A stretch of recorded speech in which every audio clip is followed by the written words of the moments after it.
Hello Libra, welcome back to my channel The Vibes Inside. I am Mariana and I am preparing here for your reading, Libra. I felt like I should shuffle on camera and I can do that. You know, like you're ruled by Venus, right? And I have this feeling of like, like girl talk, girl chatter, girl talk, girl chatter, girl talk. Not necessarily gossip, but just a girl talk.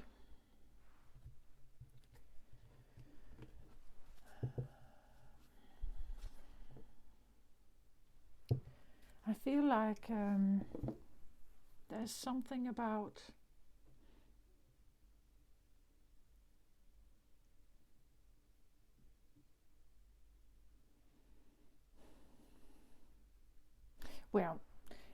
it's about very feminine energy. You embrace all feminine energy, I believe, Libra. Of course, depending on what else is going on in your life, and you could have a different ascendant where you are maybe not showing it that much, but the ultimate feminine energy, what that is like. When circumstances are ultimate, beneficial or comfortable for a feminine energy, she is very open. She's very receptive. She's gorgeous. And she is all of this because the environment is constantly feeding her with that information. If the environment we live in was like that feminine energy was sacred, that feminine energy was to be honored, that feminine energy and sensuality, sexuality is life force, is ultra creative energy. It is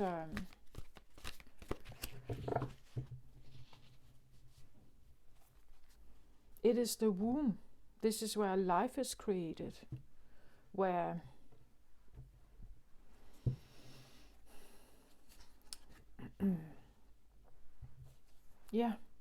where life is created. The next new life. The young new sparkles. And it's like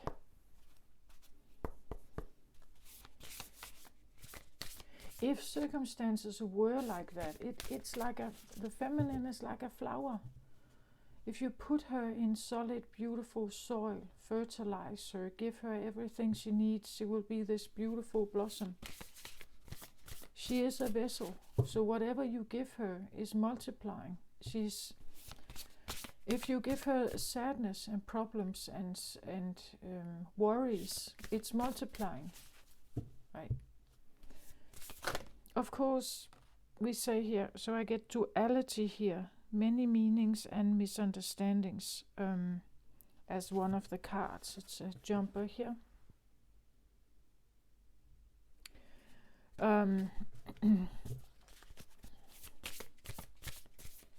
So duality is a thing here. It seems like there's something, and of course it is. You live with constant duality. You are the scales, right, Libra? So you are constantly weighing up and down here, everything around you, whether it's for your benefit or not, whether it's good for you or not, whether it's, and of course depending on how well you have learned to take care of yourself and your needs and your boundaries and everything, this is going to show itself in a good way or in a not so good way, with integrity, or maybe you are in trouble here with this.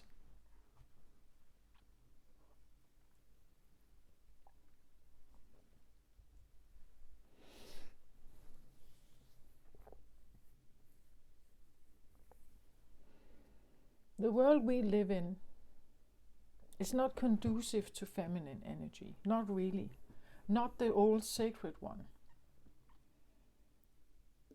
yeah, we definitely have a highly sexual environment. We definitely, but it favors men. It's a masculine society built by men for men. So men or masculine energy, you can have masculine energy very potent in some women. But it's generally a society that favors men or favors masculine energy. So the feminine energy, like the soft feminine energy, can be under pressure here. It's difficult to find balance. It's going to be an attempt, but not maybe really grounded. I feel like feminine energy is hidden. I feel like it's savored. We have it in us, right? But not many choose to like really embrace it, because feminine energy is, we've had a strong in the 60s we've had this feminism movement, right, that men should have the same qualities as women, we should have the same wages, we should be able to have the same jobs. And I think for some it's a progress, right, especially women who do have a lot of masculine energy, like fire energies and so on. For them, I think it is a good thing. For highly feminine women, it's not a good thing, because we are like, feminine energy is not equipped in the same way as masculine energy is. Masculine energy is active, it's dynamic, it has leadership abilities, it can concentrate on triumph and success and building, and it's competitive, it's about winning, it's about conquering. Feminine energy is something entirely different. It's quiet. Well, again, if it is in a very supportive environment. The feminine energy is more passive. It's relaxing. That's why the yin and yang symbol, the feminine part of it, is dark. It's sleeping. It's rejuvenation. It's healing. It's quiet times. It's sometimes alone times. It's a quiet walk in the park. It is, it's not running, it's walking, or even sitting. It's meditation. It is quiet. It goes within more than without. It doesn't take that much action. Actually, it can be quite stalemate. It can be you lay, like you simply just lay and rest. You can be creative from that space. You get ideas when you lay there. Or when you go within, you can harness certain energies from your body and keep it all inside. It doesn't have to come out. Where the masculine energy is very outwardly oriented. You have to build something, you have to produce something, you have to win something. You have to show this proof somehow. Feminine, you would say success even, can be internal.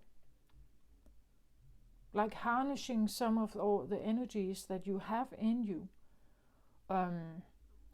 Some would say working with tantric energies, yoni energies, the womb, the sacred power of the womb, this sacred feminism, or a sexual mysticism or something like that is way more feminine.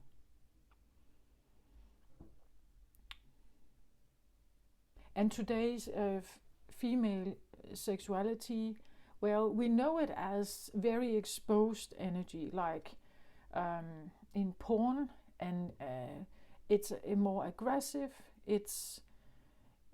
But that's again, it's not.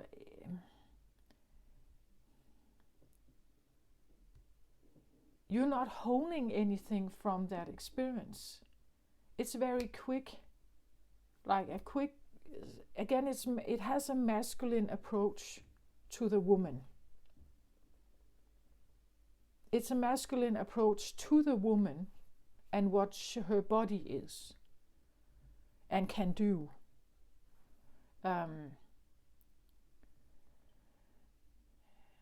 There's more to this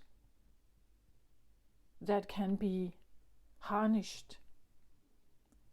And I just feel like the scales that we talk about here, that you definitely feel, I think that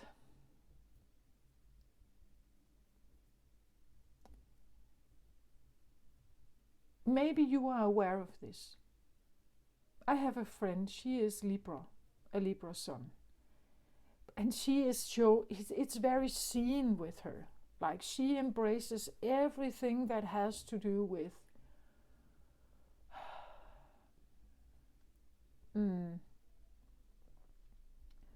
you know, like she's a round girl. So she has curves, she has breasts and hips that are round, you would say. She has long hair.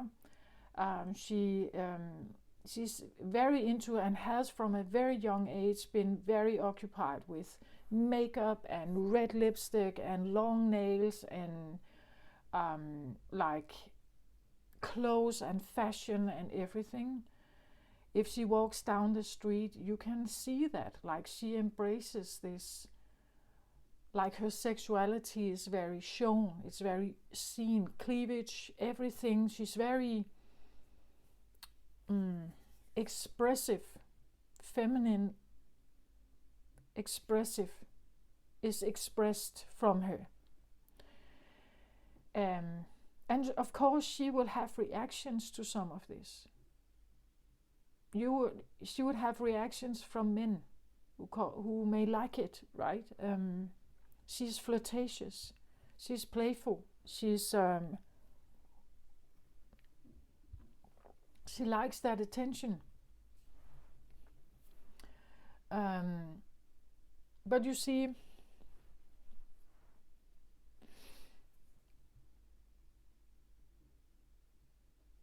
in this world we live in, it can come across in several ways, right? Some like it because they like that a woman can express herself like that. And they actually adore it, right? They adore that here's a woman that actually dares to express herself like that. Because there are many women who don't. Like they don't express themselves like that.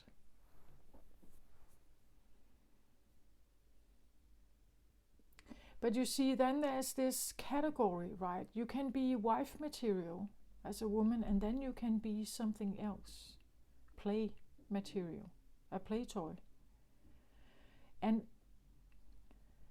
she can get into that category. That because she expresses herself in that way, she is maybe not wife material. You know, like, and this is how the society is viewing women who would actually embrace more of their femininity. There are categories, like you have it's like, again, if you look at gorgeous model women, some of them can get into the category of swimsuit models.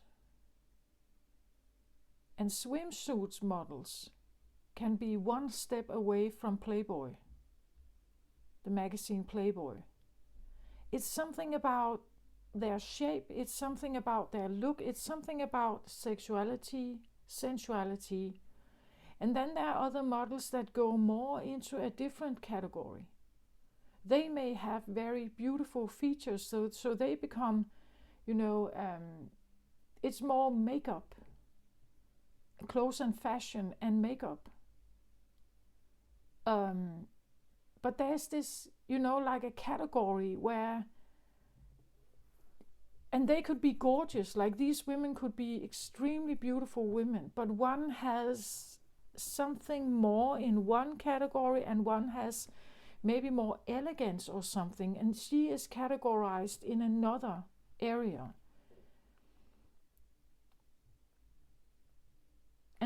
And there is this what is it exactly that determines whether you end up in one category or the other? There is something here that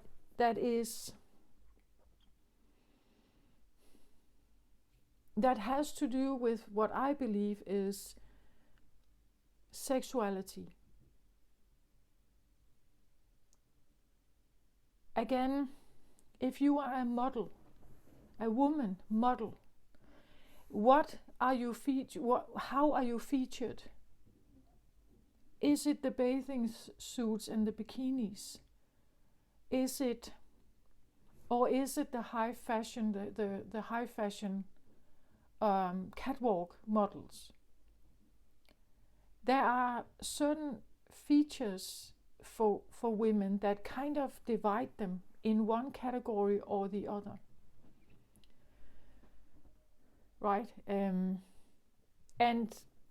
to express your sexuality today, you can end up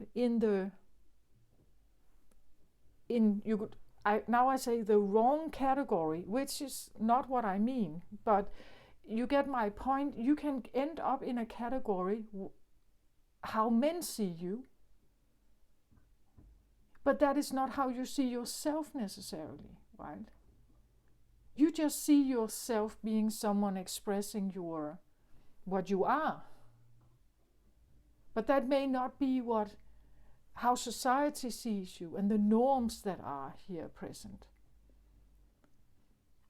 Whether we want it or not, our society has been based on rules that come from masculine energy, it comes from religion, it comes from the Bible, it comes from different settings.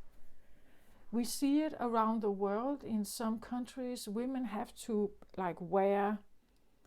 they are totally clothed, like you can almost not see anything but their eyes, because it's like they're not supposed to show anything. Then they are regarded as this temptress. And whether you end up in one category or the other, it's this.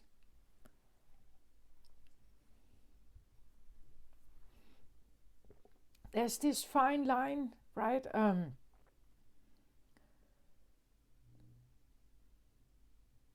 My friend, she could dress differently. She could take all the makeup off. She could cut her hair short. And she would look differently. She could act differently. She could stop flirting, and then try to keep in her energy so that the surrounding world will not find her, right? She can cover it up with how she looks. And because men today are very visual, like what they see is what they desire. Like what is inside is not really, well, it can be, of course, of interest. But if they are interested in hooking up with someone, they take the external look. And that is the one that this is the image that they are interacting with. So you see, you could change your entire wardrobe. You could cover yourself more. You could cut your hair. You could stop the makeup. And you would walk down the street and maybe not trying to be flirtatious, just walking. And you will see that nobody is looking at you.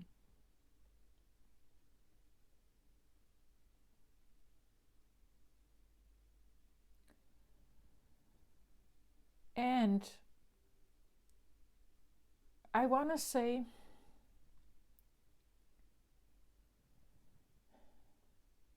in an energy, in an environment that is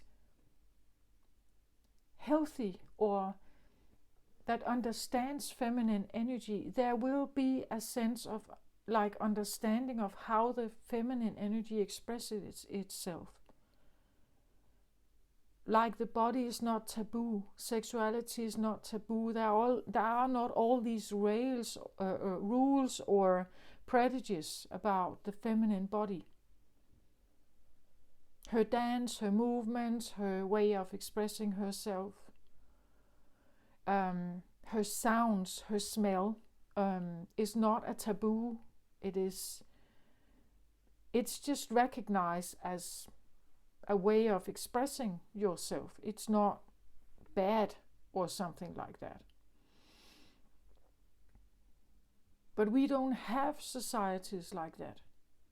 I believe that once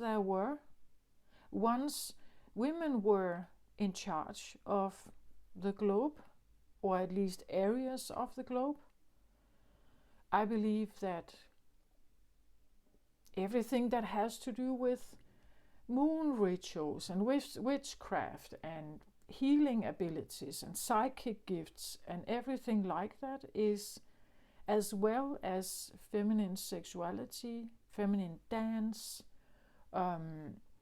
touch, smell, sensations, all this was highly favored at some point, where sacred sexuality was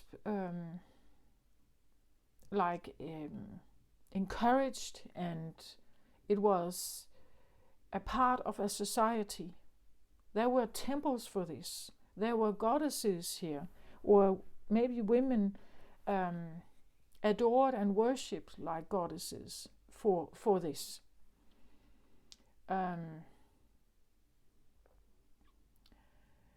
But this is not the society we live in now. I believe many women live with shame about their body and sexuality. And awakening it brings up all of those things. It brings up maybe shame or fear. Fear of being judged, fear of being even executed. There are certain religions still where honor killings are a part of the you could say conditions that women live with. Like young women, if they somehow get involved or are considered promiscuous before they are married to a man, they can literally be killed by their own family members, uncles, fathers, brothers. They can kill them.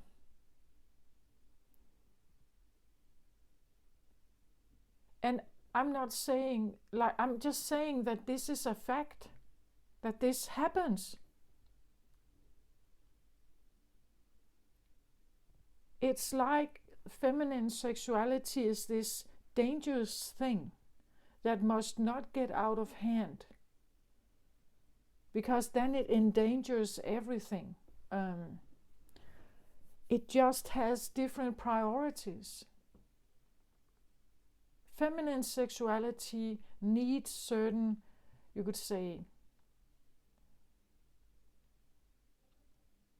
need a certain insurance to thrive.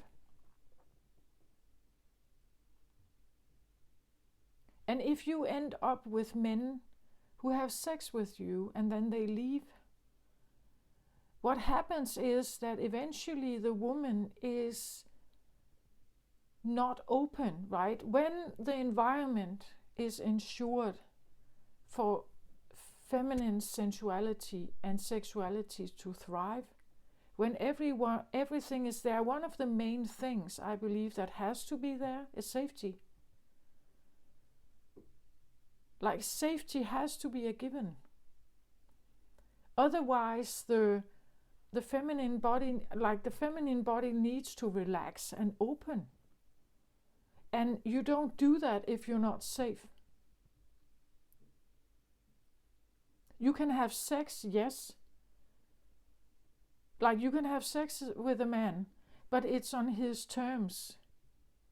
If you are in a war zone, for instance, children are still born in war zones, but it doesn't mean that it's sacred sexuality for the woman.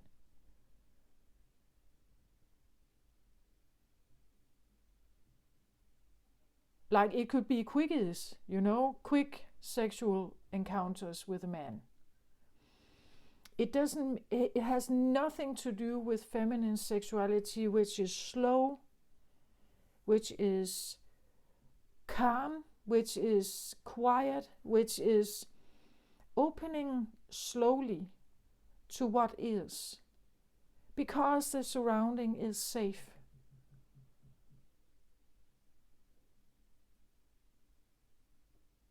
That is her natural state, to like the ability to open, because actually she wants to open.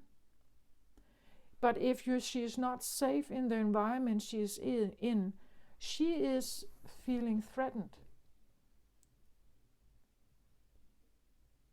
The problem with this is that there are many women that shut down. Or they hide,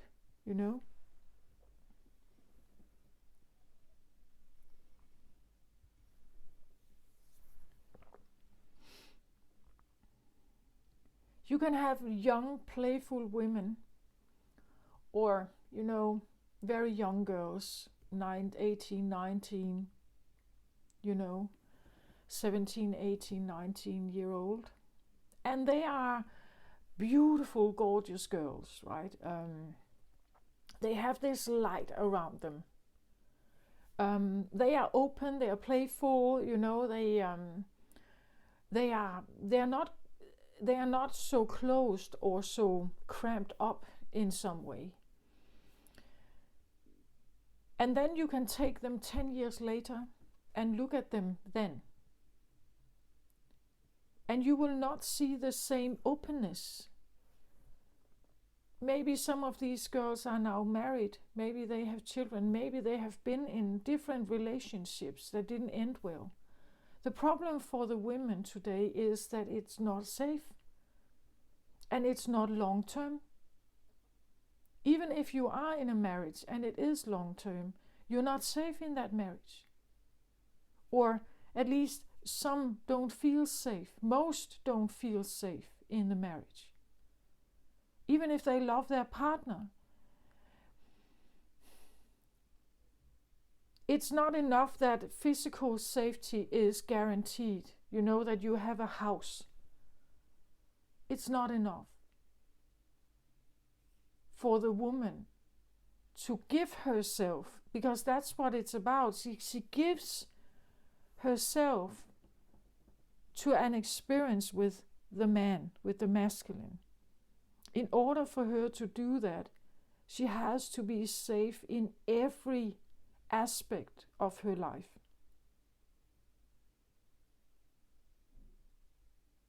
And there has to be time. There has to be quiet.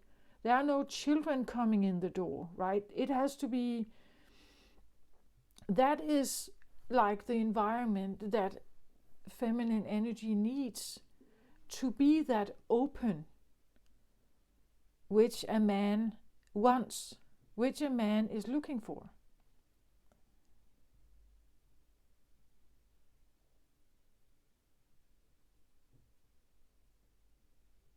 And a man is a very well talker.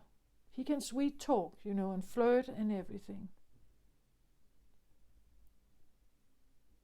And he can have sex with her, and then he leaves the next morning, and he's never coming back. And she's sitting here because she just opened up everything for him. Eventually, this becomes a problem. It's too hurtful. So we see more and more women, like this vibrant sexuality that they had when they were young, it becomes less and less and less and less and less and less, because they don't trust. The women don't trust the men.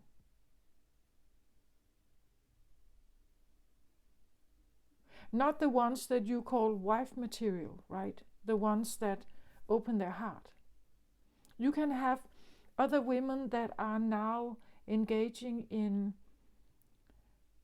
what I call the second choice. The second choice is that you realize that the heart connection, the full heart connection and the safety that you need is not present.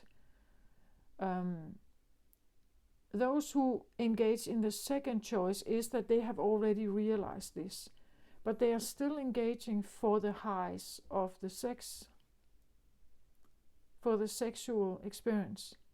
It has just nothing to do with love. It is what it is. It's a sexual experience.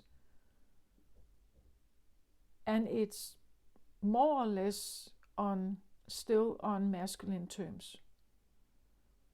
And then I know there are these that will always. This is generalized, of course. I'm quite aware that, of course, there are beautiful marriages out there, and there are partners who are very concerned about their female partner having a safe, good experience. I'm just generalizing the fact that the environment, the world we live in, is not conducive to feminine energy.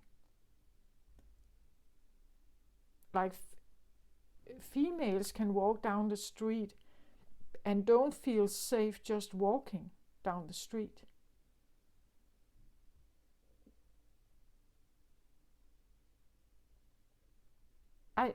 I'm pretty sure that I can talk to women out there who do not walk down the street a Saturday night because they could be assaulted. You stay away, right? You walk away, you keep away from certain areas where you know that energies are a bit touchy.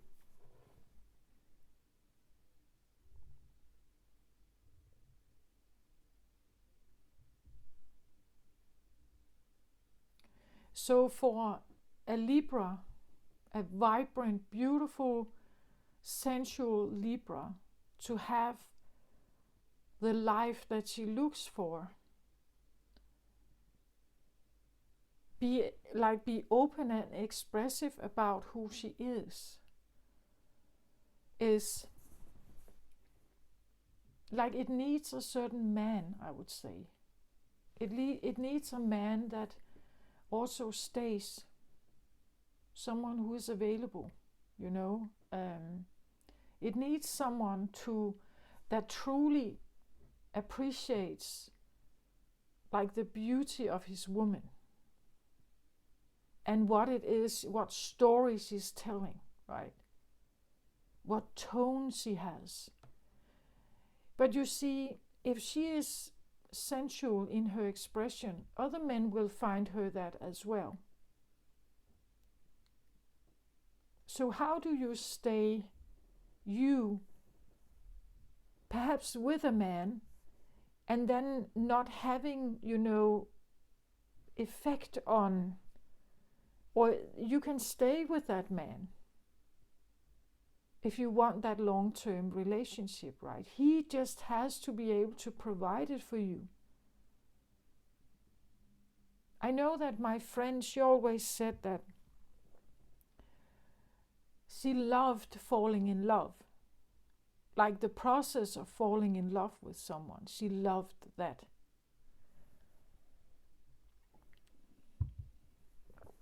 And I think it's because it's courtship, right? In that process, you have a high amount of attention from your suitor.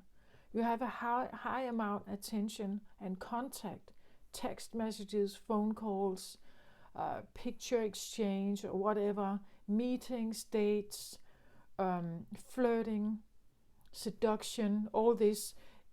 In the initiate phase of falling in love with someone, getting to know someone, you have this, well, some would maybe say love bombing, but there's this where both of you are, getting more and more attracted and interested in someone else. But she was also aware that sometimes when that period has been unfolding for several months maybe, then something changed. They may be different, she may be different or feel different. Something may have happened, they had their first fight or something, and then it kind of changed everything. Like she actually would prefer the bubble, this first bubble of meeting someone, the eye contact, the flirting, the seduction, all the smiles, the kisses, all the adoration, the first dance, the first touch, the first everything. All this stuff she preferred. Because here it is rosy, here it's good, here it's idolized, here it's perfect,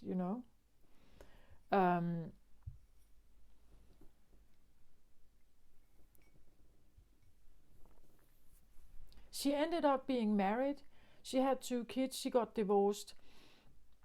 And she said that it's like being married is...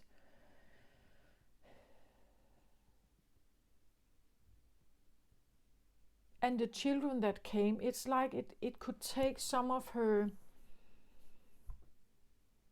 vibrancy away, right?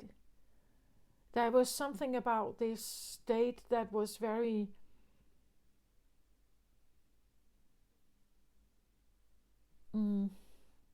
steady, maybe. The steadiness of something wasn't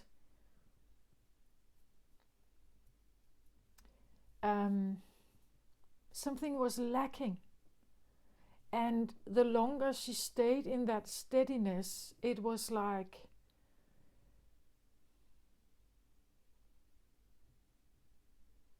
she was losing a sense of shine, right? She was most vibrant and most glowing when she had the adoration of someone. And I think that is actually for every woman, like or those that identify as feminines, like the adoration from someone who chooses them and who adores them and overshowers them with compliments or attention and everything. I think this is it's very attractive. It's very seductive also. It just doesn't last. And I think a Libra would prefer that it could last. Like being highly feminine like that.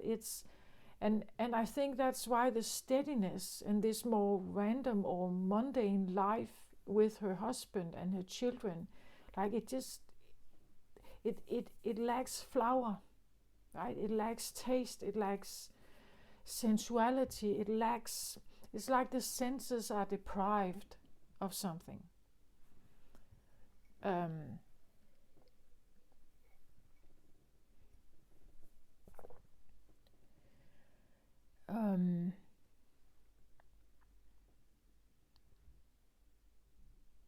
So how do someone survive in a world like this? I really feel like being very aware of what you need. And sometimes society doesn't provide it, because that's what we are taught. women are taught to, you go to school, you grow up, you're supposed to be married to someone. Find someone you love, get married, get children, become the mother or something like that, right? And then everything is great. Like as soon as you just get married and then everything is great. Then there's a support system, there's family that can scoop in and help and whatever. But it's like, I don't know, I just feel like it's not what being married is not necessarily like a safety zone. It can be, of course, you can have the most wonderful man if you're a woman here, right? Of course you can have that. But we also see divorce rates that are over the roof, right? We hear women call men dogs, right? And players. We and probably the other way around, men calling women whores or whatever. But it's like a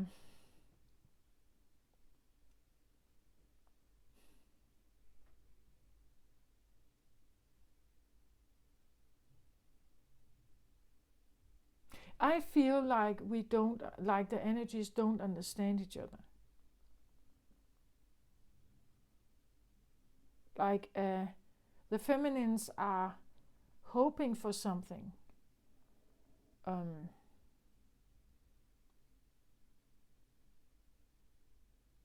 They operate in a very different way than men. But we are asked to marry each other. Men and women, we're asked to marry each other, and because we get married, everything should be all right. So you put two together who are different energies, and then you expect them just to get along and figure it out.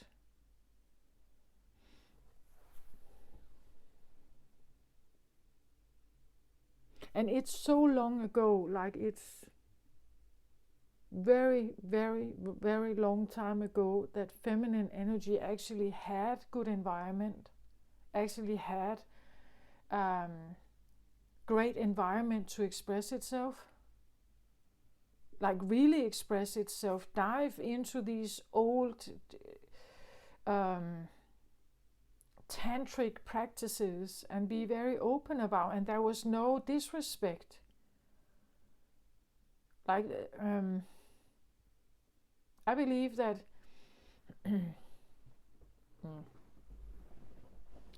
every time you say the word tantric, I believe that many people think that it's about sexuality.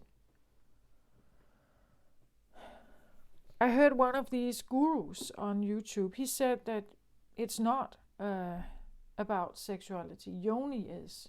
Yoni is internal. Tantric is usually more external, like you interact with something that has an external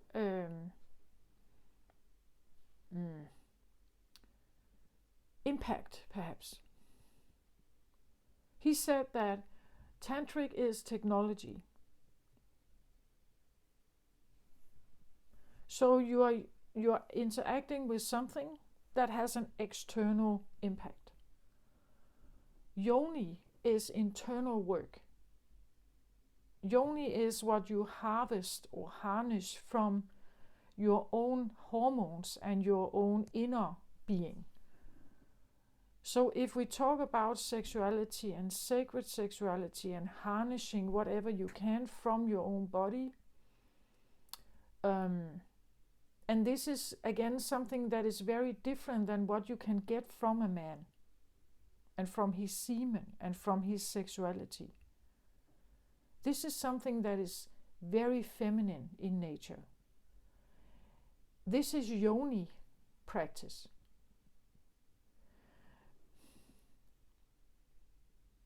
It is correct that if a man and woman interact in tantric, you could say, sexuality, they both are each other's technology. A man can do something to a female body that gives her an orgasm. She can do something to a male body that can give him an orgasm. But it's like they interact with each other.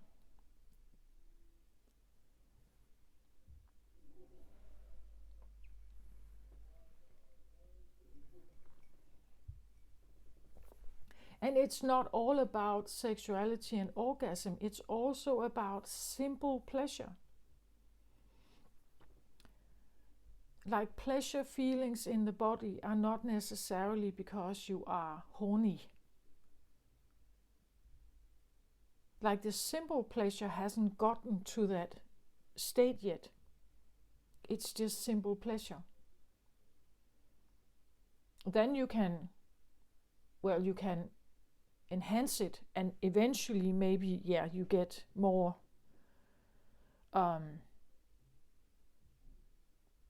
excited in that way. But you can, there can be simple pleasure that is just, it's just moving in the body.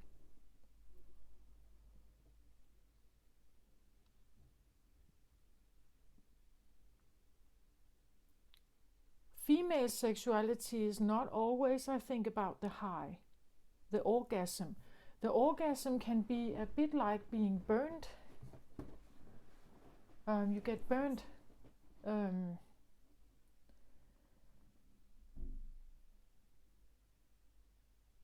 not sure that people may agree on that, but maybe if you are generalized or generally practicing sex, just feel it. Like if you have the next time you have an orgasm, try to feel what actually happens in your body. There could be a sense of pleasure, but then feel what comes after. What comes right after this peak? What comes right after that?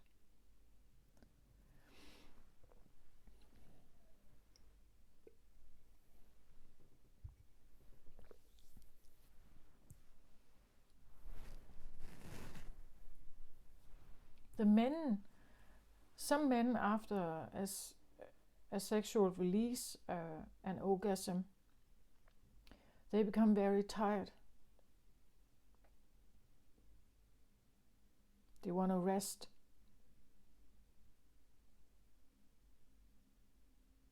Like they become very tired. They lose energy.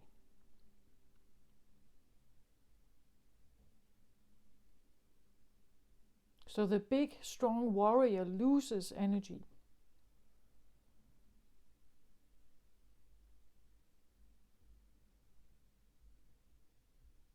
So it's an interesting thing that we interact with something that actually potentially makes us weak.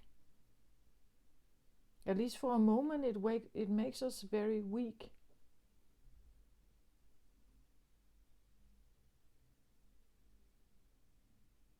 It gives high pleasure, like the dopamine in your brain kicks in, right? But there is also, you would say, big highs comes with big lows, perhaps. Big highs, and then there's a flip side.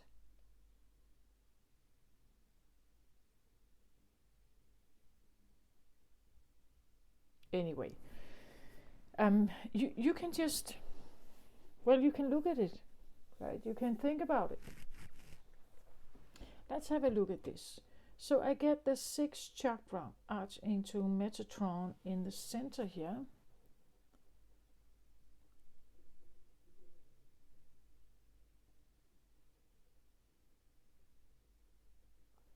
So 6th chakra is, we see the mark between his eyebrows here. It's the 3rd eye. Archangel Metatron.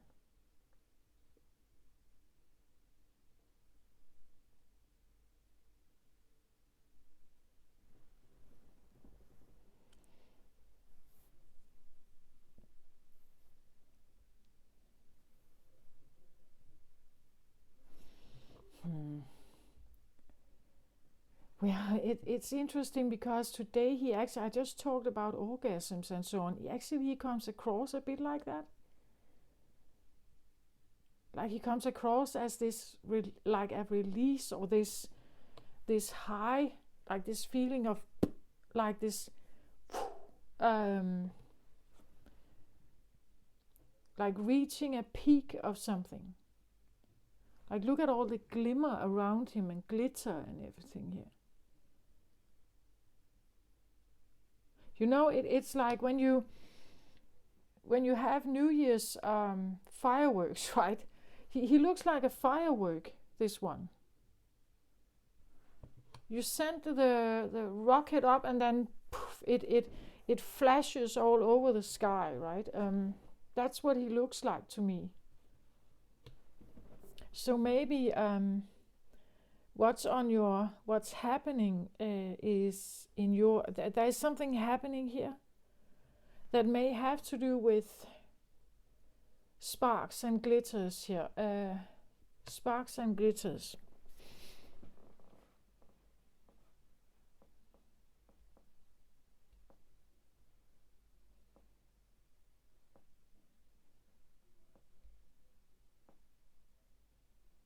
Sparks and glitters.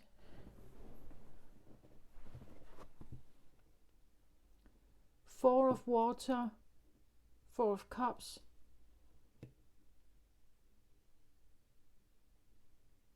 Four of Cups is reminiscing about someone. That's what the card usually thinks about or talks about. It's that, well, in the Rider-Waite Tarot, we see a person who sits under the tree, and he's looking at those 3 cups in front of him, and he's reminiscing about them. He thinks about these relationships, and then it's like the divine is offering a different cup.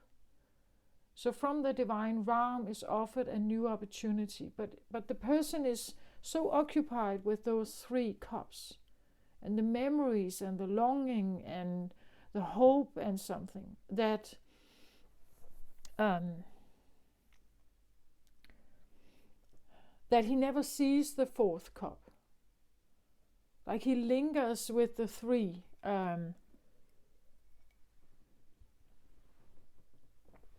If you see it here, it's like there's this giant focus on one particular here. But then there are other cups here that floats, even some around her and behind her. But there are these particular that she's, you could say, juggling, or she's thinking about here. And it seems to me like one in particular, because it looks like she's holding one particular here in front of her. Like that's the one that she has focus on. And then there's this in the middle.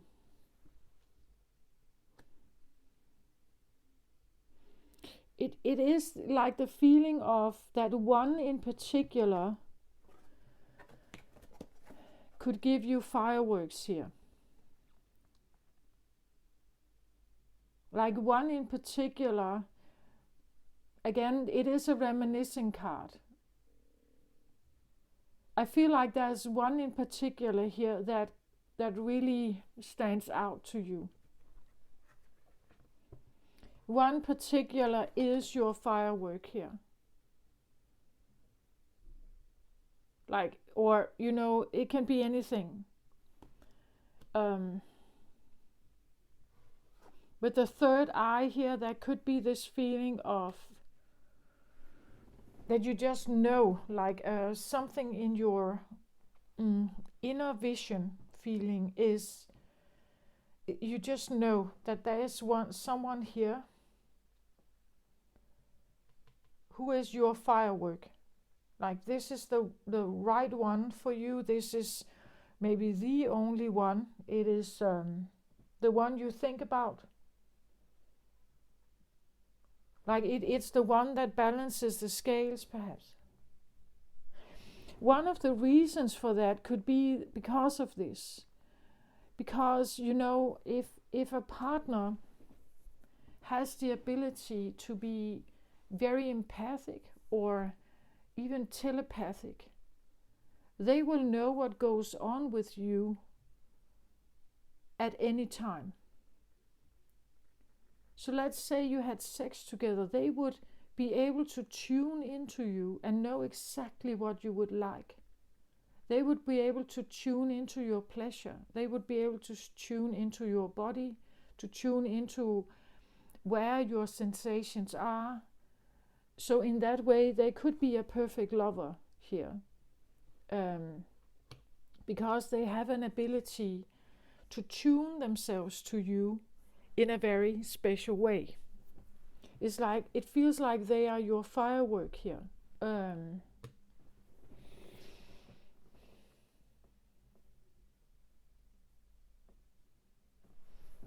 It could be a feeling of like because it's not fire here. It's not fire, so I feel it's a different fire. What is usually what I talk about, what I would call normal sexuality. Like there is something else to this. Like there is an element in here that is different. But that's why it becomes such a sparkle. That's why it becomes such a... Or that is maybe why you are thinking of them. That's maybe why this bubble is bigger than the others here. Because they, like being with them is very different than... And this is what I feel like with what I've talked about. When the environment is right for the female, and she is a woman here, underwater. This is watery energy, feminine. Of course, it can be cups energy, in the sense that it is watery, Pisces, Cancer, Scorpio energy here. But I feel actually it's more you. It's the feminine part of you, and she's underwater. Again, she can be a bit hidden. She has like one bubble here that she prefers to look at. One bubble. Because he is very special here. This one.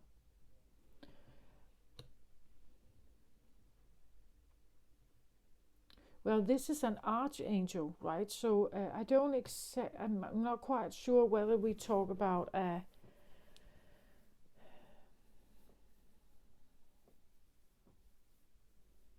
person, or whether this is a sense of like an... Again, it actually, to me, it comes across a bit like...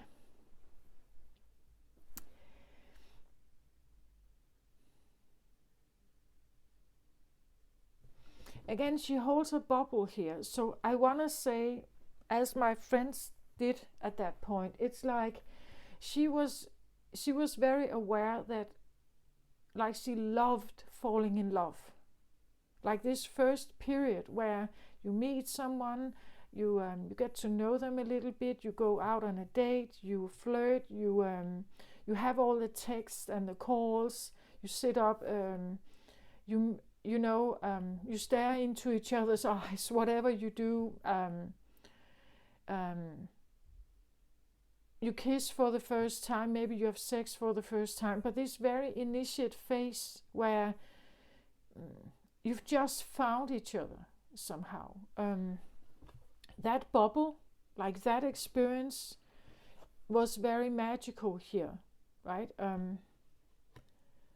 Being in this bubble with him, in that particular bubble with him, was very special here.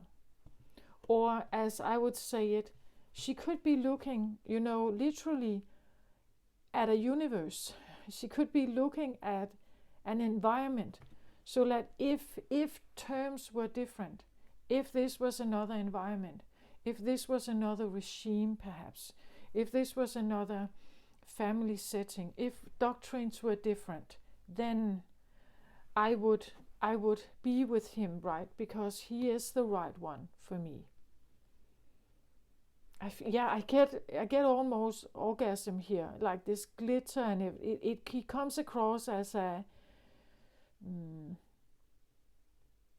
well, he is an angel, but Metatron is one of those who have actually, if we believe the story about Metatron, he has walked the earth. He has been a human here.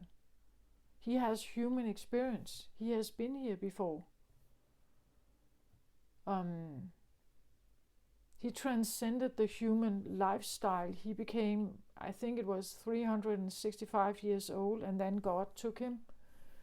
But he extended, life cycles. He became older than any other person, right? Human.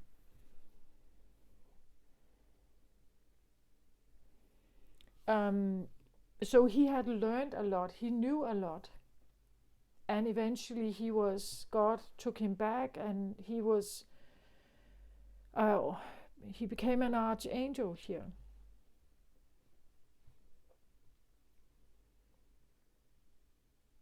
The point is that he is maybe special, that he knows something, he has a certain wisdom. He could be a tantric teacher. I don't know who this is, but they have a certain ability to tap into, I feel like you. Like that's why they are so glittery here. And you could be reminiscing about them. This could, of course, also talk about yourself. Like maybe you are a person who has a lot of this. As I said, my friend, it emanates from her, this femininity. It's a very strong aura of feminine energy she has. It's like you can not stand beside her and not see it or feel it, right? But I want to say, if this is you, it's like you could be on the outlook for someone particular here, because you do miss someone. There's someone here that you think about. You miss them.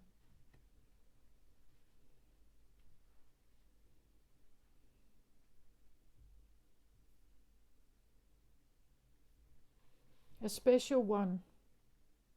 Like they could be on the other side. It could be someone who died, and they are on the other side. That's why we have an angel card here.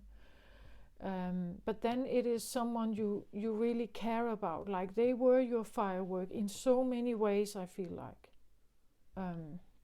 If you have telepathy with someone, it's not just during sex, right? It's everywhere. It's always.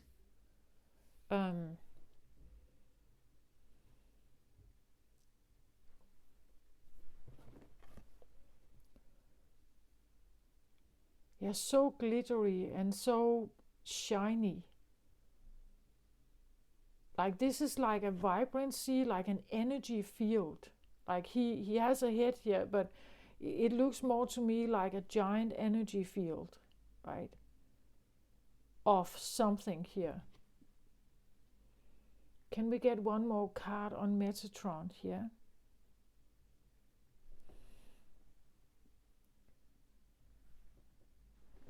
Okay, so I get wind here. And look at how she's, well, you can see her but not see her, not that clearly. She's there but not. This feels, again, I get telepathy here. I get some windy, something that you can't, it's like you, again, I said an energy field, because you can't quite see his body here. You can see his face, right, but not really see his body. It's like his energy, but not physical. Not physical. And that tells me that it's something you think about. Wind here is air energy. Third eye is air element. The blue color is air element. You think about someone here. you may have telepathy with someone here.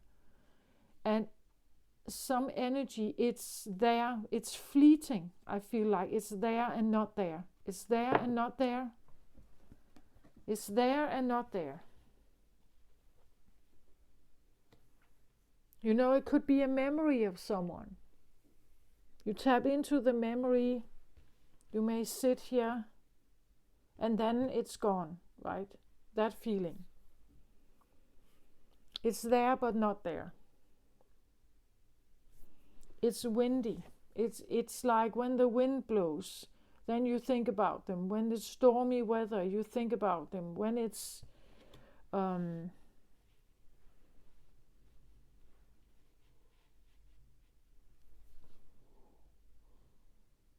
but they have high sparks here. Like they have a lot of glitter. So in whatever way you think about them, or even if this is your energy, right? That it's, I feel it's someone else, that you think about someone else here. They are, yeah, it's like they are your fireworks. They are your glitter. They are the one that you're looking for here. They are the spark. As I said, where something becomes too mundane, I think for feminine energy, it's like your life needs a certain spark in some way. A certain spice, you know, something that seasons something. It cannot be too mundane. It must be a bit glittery, and again the glittery thing, this is where, as I said with my friend there, the crossface is where everything is more glittery. It is the rainbow and unicorn time. It is the rose-colored glasses. It is the glitter. It is where you dress up for your date, right? It is where you and it has a certain appeal. It has a certain seduction. So it's like a memory here of, I hear a golden time with someone here. Again, and wind tells me that it's fleety. It's there but not there.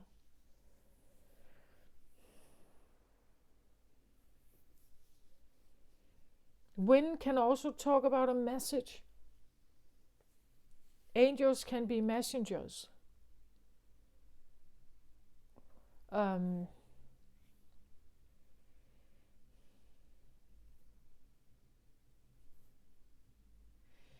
You are feminine, right, Libra? You could have certain psychic skills.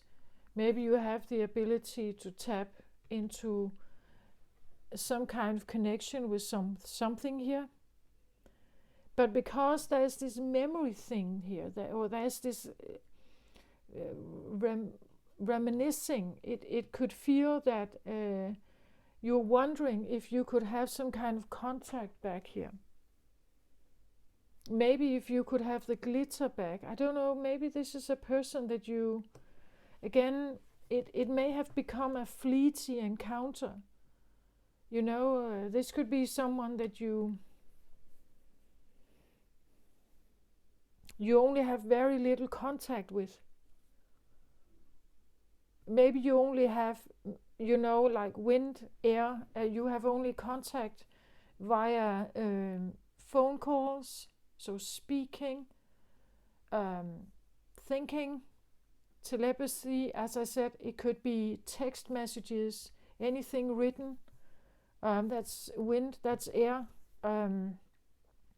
Communication is via words, mail, letter, phone calls.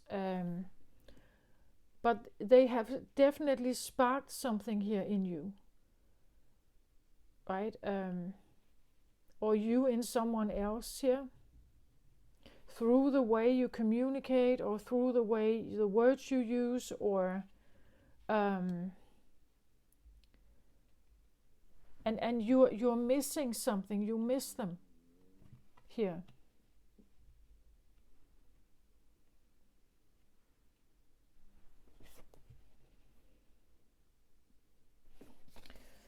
On the top here, I get cycle of eternal joy, timelessness, and dance of life. So that's in the crown position. Again, this could be something you think about. It could be something you're concerned about. I see her like she's standing there, but then there's this portal in the background. It's almost like she's looking back and wondering if she should go through this portal. Like, should I do this? Do I dare to do this? Is this what I want? Cycles of eternal joy. It seems like there's something great to be found here. Something great to be discovered or found. A lot of joy or fun, or it says timelessness, dance of life. I believe that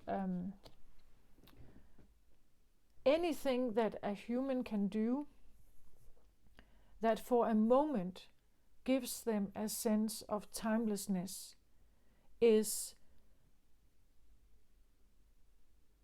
like a high in life. And sex can be one of them. Like the sexual act, the orgasm, is a time where it's like everything else around you dissipates. You forget about time. You forget about mortality. You forget about your work. You forget about duties. In that instant moment, you are just floating, right? You just flow. You have a break. Nothing is troubling you. You are given a brief time of relief, right? Of the normal burdens of life. And people do this through sex, through adrenaline rushes, through drugs, alcohol, whatever. They find ways, smoking, whatever. They find ways of trying to get some of these small breaks and moments. This, it says, cycle of eternal joy. Eternal. So this is not just a brief moment. This is eternal joy. So if you go through this portal here, you could have eternal joy. Timelessness. You could have a dance of life here with something.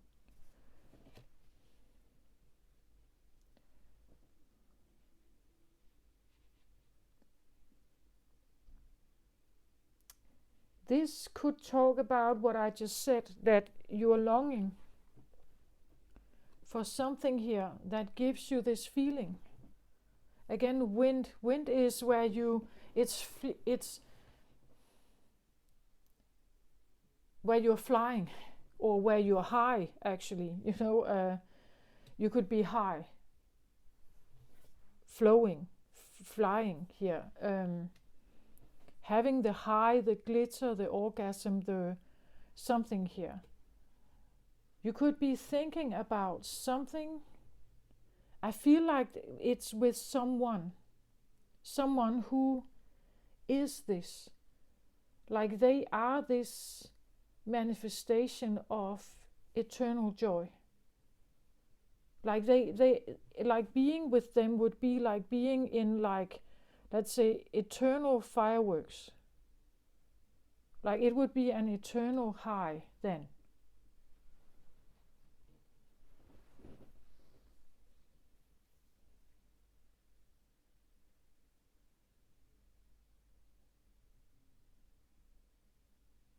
It's like it's not that it's the feeling that it can I said before, it's like she's there but not there, right? We can see her, but she's not. There's something about her that is still a bit dimmed or unclear about her. What this tells me is this, like the in-between. like you are not, this feels like,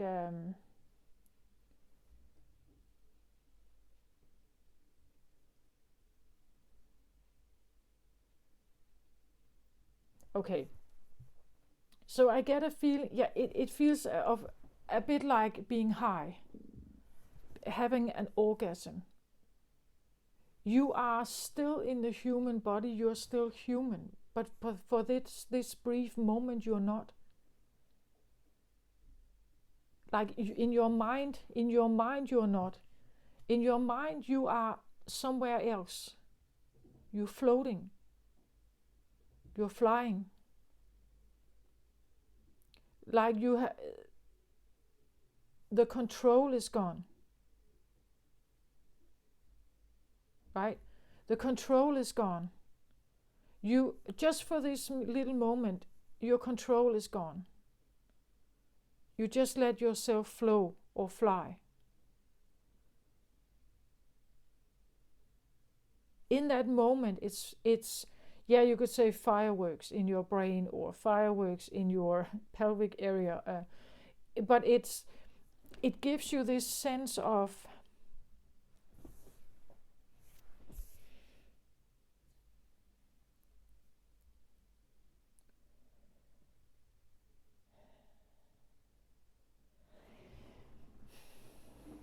it is this in between.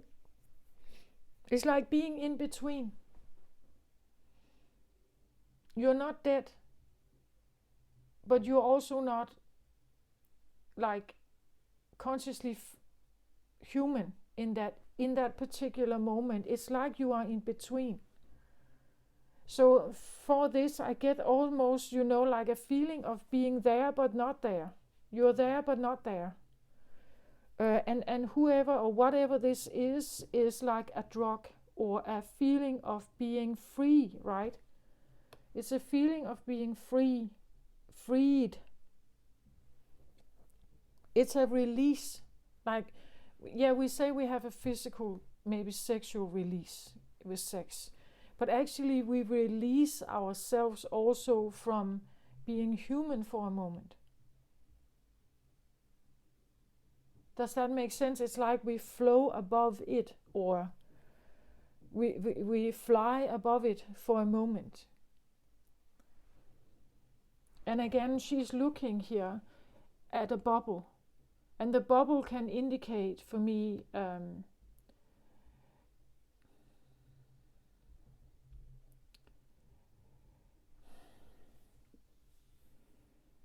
like I've said, like a sense zone. I've talked about sense zones, or the feeling of Eden, right? There's this feeling of paradise, or a specific bubble that if I could just be in this bubble here, it would just be so great, right? So there could be a reminiscing of a bubble here, an experience of being. And again, she's looking here back at us. And then the portal is right here in front of her. Should she, and this is on her mind, it's in your crown chakra here.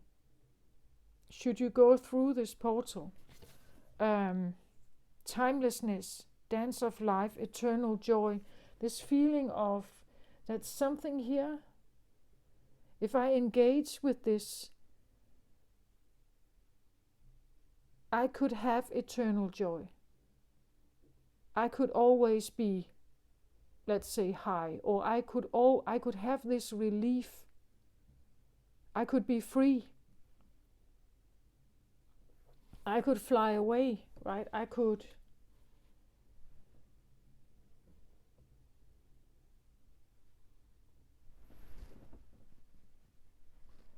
So whatever it is and whoever it is, I feel like there is something that you long for. I won't say that you long for a near-death experience. That's not what I'm saying. I'm just saying because there's probably also a downside to that. But if you could stay in the bubble, as I said, with with the ecstasy, if you take the pills, yeah, you have the high, but then you have the withdrawal also.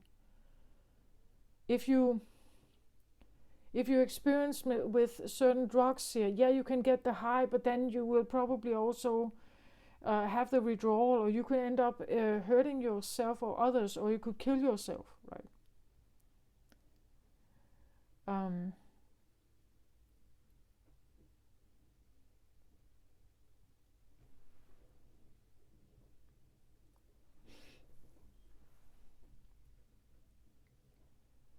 It's like someone, I feel like I'm reading for someone who is looking for the in-between.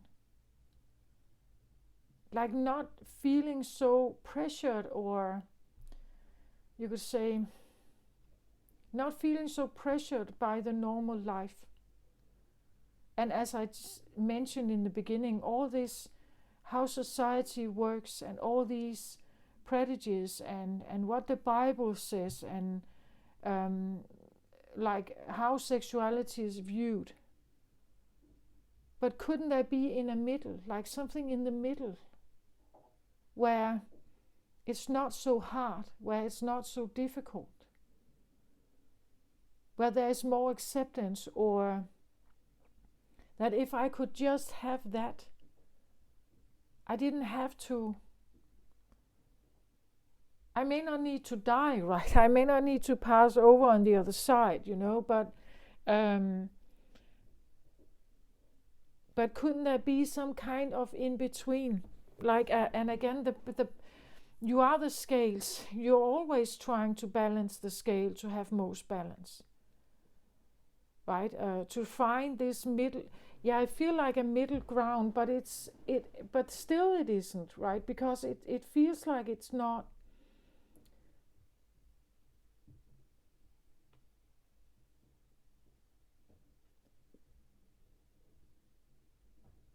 Yeah, it comes across as an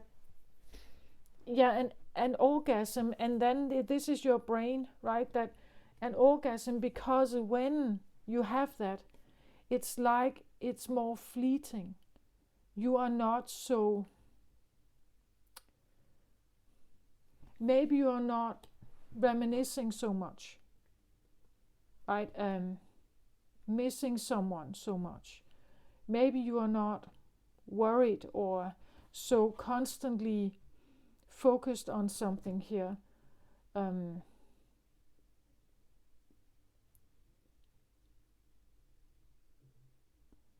If I was in between, if I was high, if I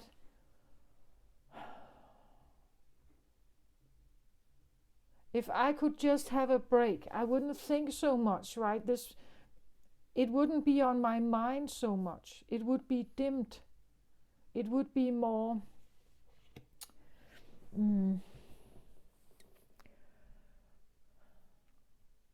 it wouldn't be as dominant maybe in my thoughts.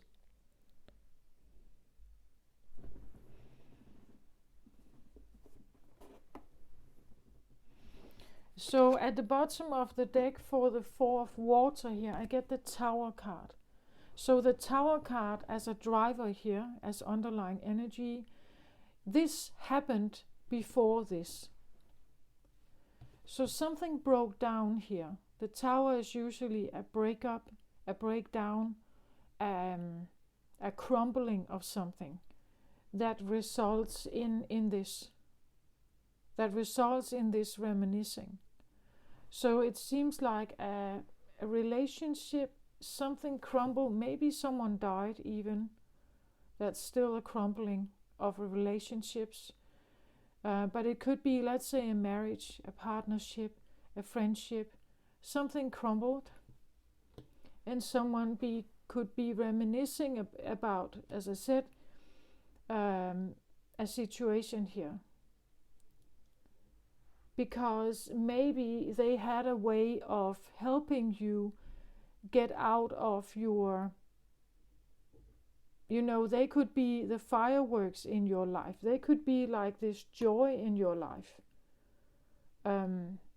So if I could just have them in my life here, if I could have them back here, I wouldn't think so much, like I wouldn't be so occupied in my mind. My brain could have a relief, right? Let's have the bottom of the deck for this chakra here.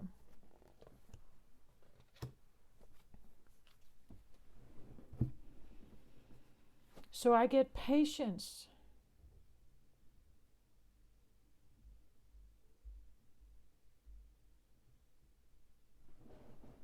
As a driver card. Well, so this happens before this. We take this to the side. It was a clarifier. So we could say before this happens, we have the patience card.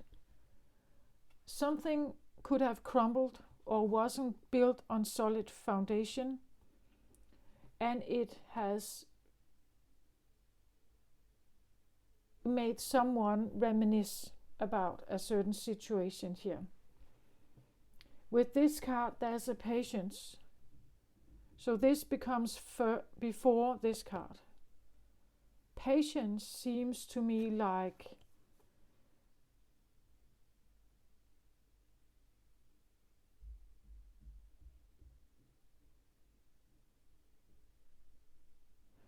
patience usually is also about timing, even divine timing.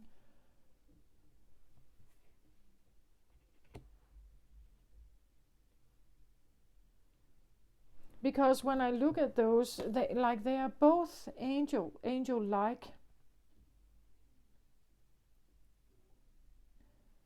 But I feel like it's almost like something has to change from something into something else. Again, here the wings are down. Here they are up and full ready to fly. Here it sparkles a lot. Here it's beautiful still, but it's not the same. It's almost like there is some kind of transformation happening.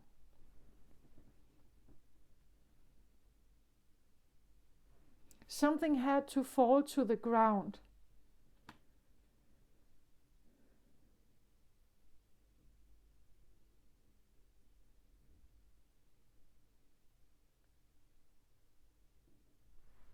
And missing something here. And then there is a process where patience talks about like it's not the right time, it's work in progress. It's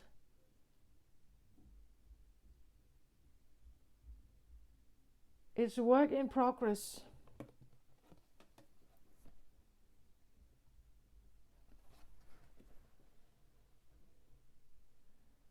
Like now I get something like the thorn birds, right? This something about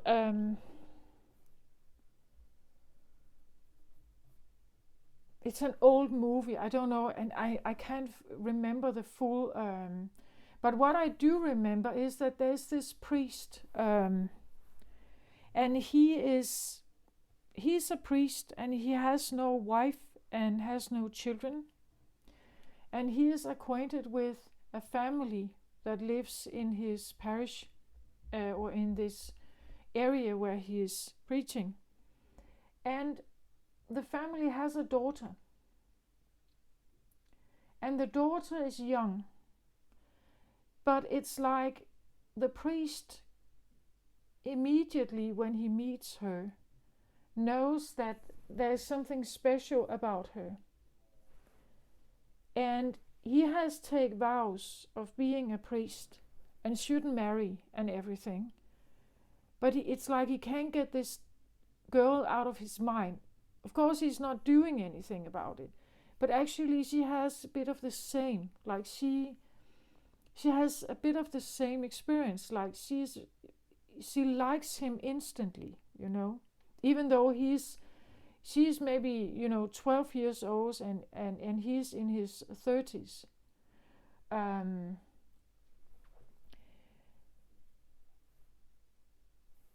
And he tries to stay away from the family. He tries to, not engage much because it's like she likes him, right? So she likes to be around him. She likes to be talk to him.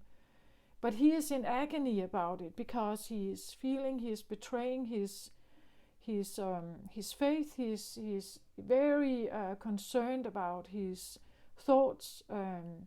He doesn't want to do anything wrong with her, and he is fighting with his own sexuality, with his own desires, and he's also not quite understanding them. But then this girl grows into like a teenager, and then it becomes even more a problem, right? Because then her sexuality starts here, right? And eventually she becomes a woman, and now it is fully flourishing here, her femininity. He could feel it from when she was a girl, and then she became a teenager. Then she would probably have looked like this, right? And then she becomes a woman, and then she looks like this. And it's like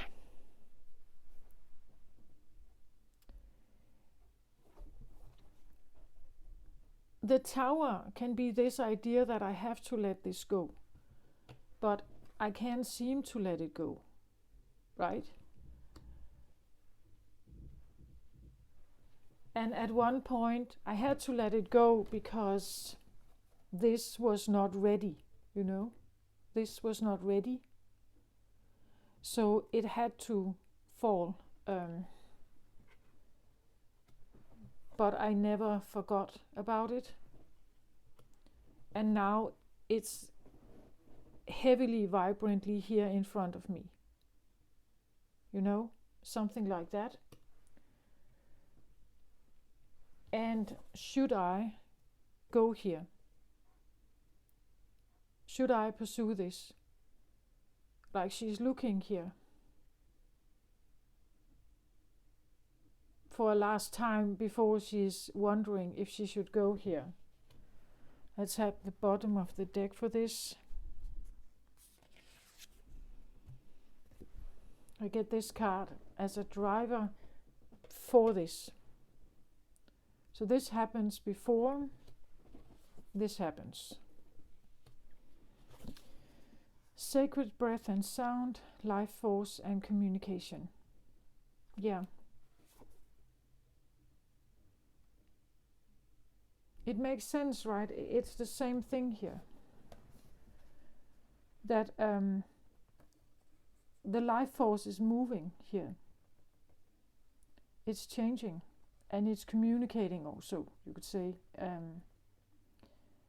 The communication becomes different when someone is changing from childhood into adulthood. Especially for, I feel like women, right? There's a different, they are looked at differently. Like when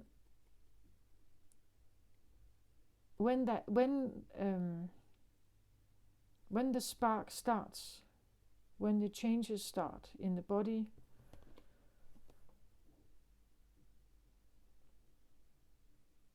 in the teenage years, it changes. The life force moves differently. She communicates differently.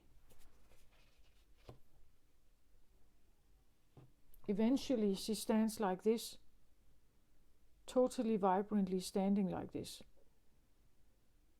right?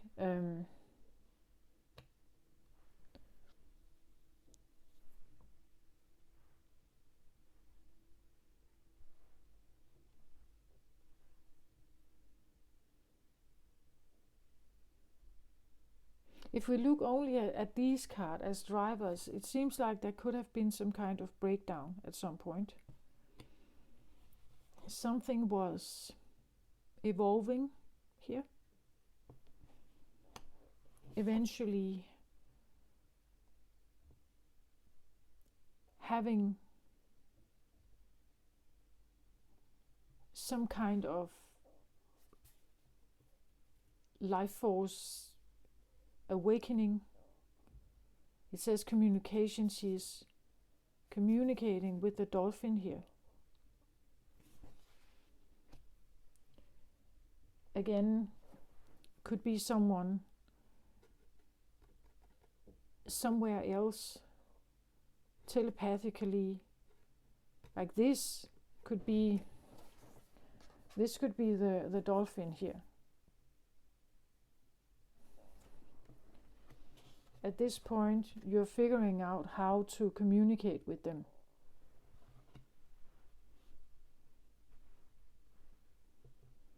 And then it seems like there is a choice.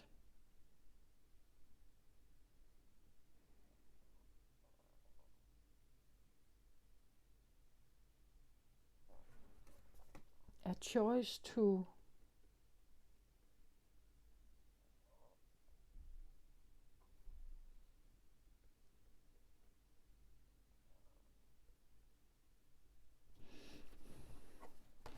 like the bubble, the cycle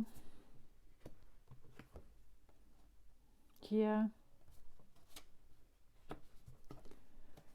the third eye point there.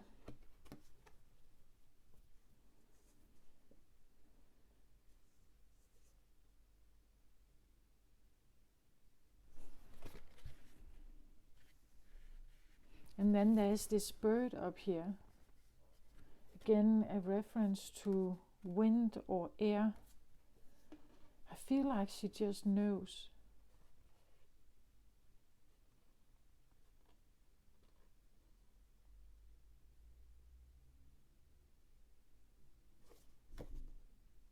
Yeah, I get almost, I wouldn't say a goodbye, but it's almost like she's just looking back here and then she's going here.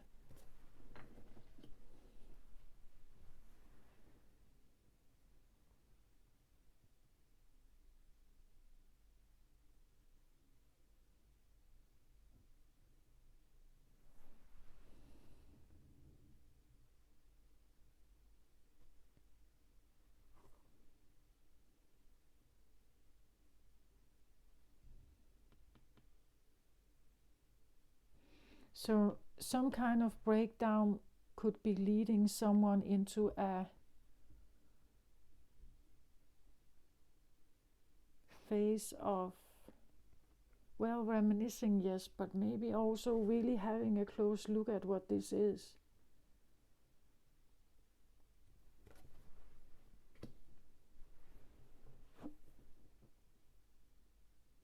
Working their way through something here. Vibrantly standing like this today. And because of that, choosing something particular here. Looking back. It's almost like adios amigos, I'm out of here and then I'm gone.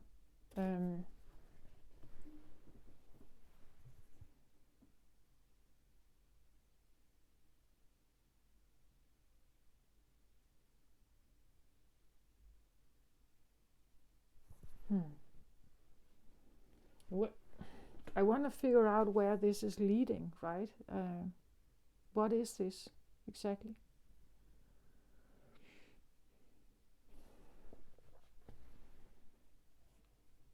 Let's have a look at this.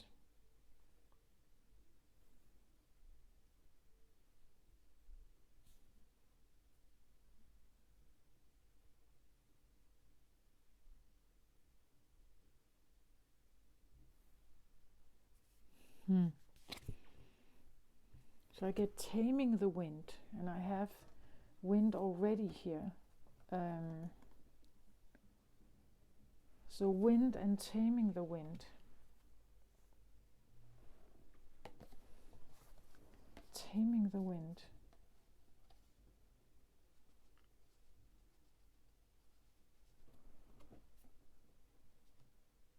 It seems like someone has figured out a way to maybe, from having a like overthinking maybe here. Again, it's dimmed, it's not clear, it's not that maybe very fast thoughts, messy thoughts here, to a much more clearer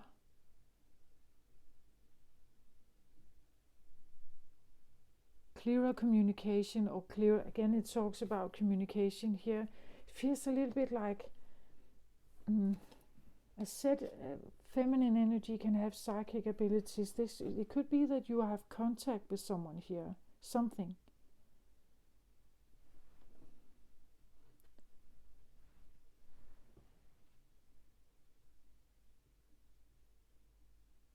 And again, I had this adios amigos, friends. I'm out of here.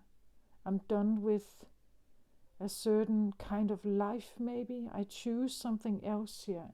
And what you choose seems to have something to do with this.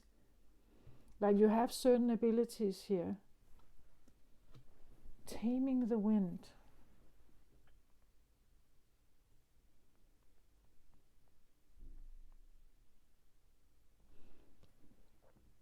Tame the wind.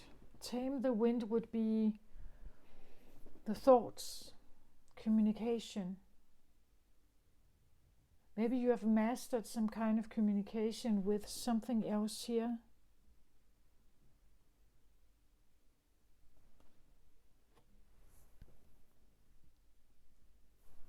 After a process of change, I think, here, where you may have had a very messy mind, right? That you have thoughts all over the place, and you couldn't maybe see yourself clearly or see the world clearly. Taming the wind.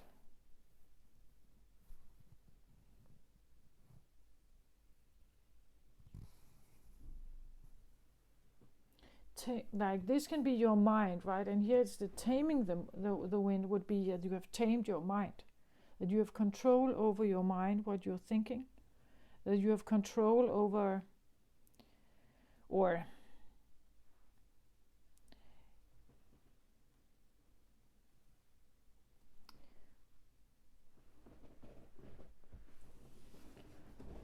you could even say that you are not controlled by others, right? That when you tame your mind, and the wind, when you tame your wind, it would suggest that the wind follows your command.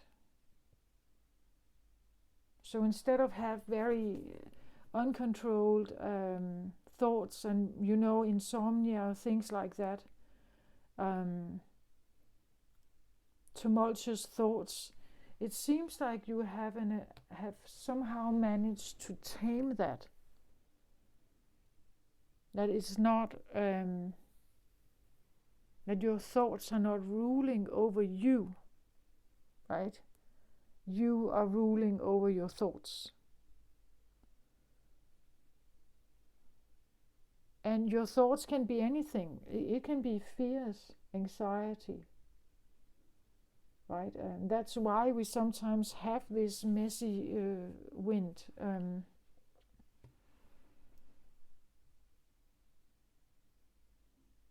Like the tower could, maybe you had an accident here, you hit your head, maybe, right? And patience could be if you had a concussion, for example, that you had to recover from it.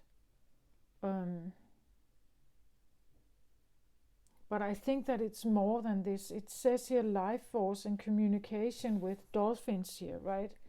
And this is a third eye archangel. I feel like it's on the other side, or you have ability to connect with something else here. The wind, this can also be like, well, if our ego is controlling your life, and your ego is based on problems here and downfall. You could have a lot of fears and frightening. You could be anxious. You could have, as I said, insomnia, sleepless nights, anxiety, and so on. That would give you a very messy mind here. Taming the mind, though, seems like it's different, that you have figured out how to maybe stop those some chaotic ways of thinking. You could have figured out how to stop that egoic mind and open up some other doors here.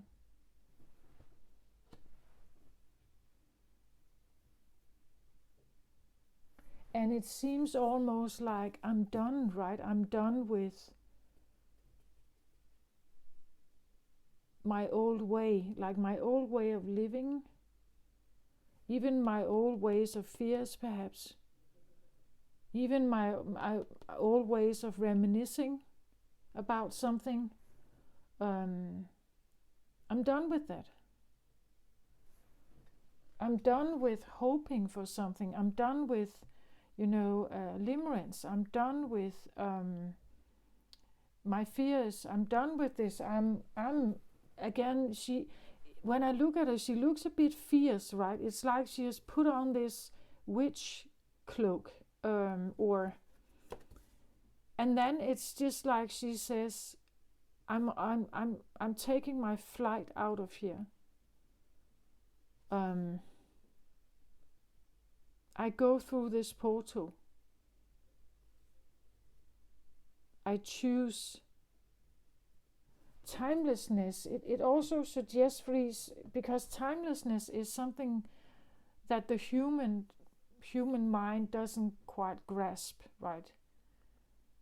Like, we have always been taught that we have linear time, we have a birth and eventually a death, and then we have this lifespan. We don't have timelessness. Like, that's not how it works for us as humans. It feels a little bit like embracing something that, again, as I said, in between. Something in between. What if you could have an in between?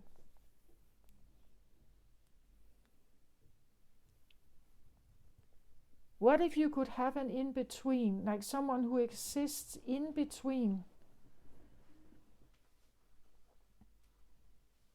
Like away from the worst pressure of life here, but not quite in heaven, that you're somewhere in between. It feels almost like she has found some kind of portal to an in-between. Again, a state of mind where it's not so tumultuous. There's not so much pressure. It's not so maybe dangerous.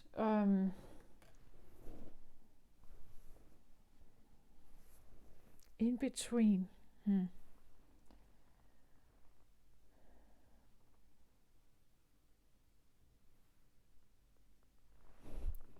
So I get also the strength card for her. I was particularly looking at her and I was saying, who is she, right? Who is she here? And I get the strength card. Archangel Ariel, strength and grace through kindness and self-confidence and forgiveness. Yes, she's definitely way more confident than this one here, who was very reminiscing, looking for something particular, more frightening, more frightened.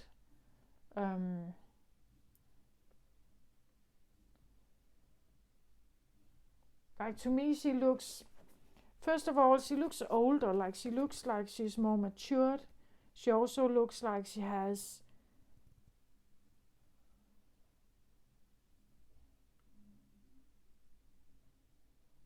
it's like she's leaving. I feel like it's like she just looks back at us like, okay, I'm done, right?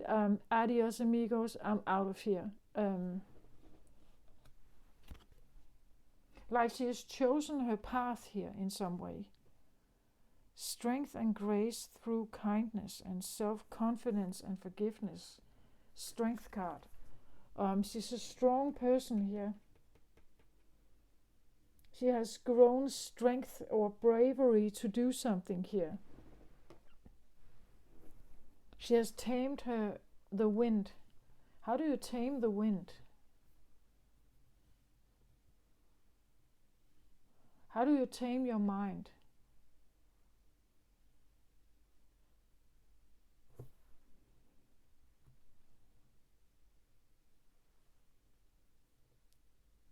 But the bravery also, I feel like, to go through this portal, it's because she has gotten contact here, I feel like. She has somehow gotten contact and communication here with something that is very life force enhancing, I feel like.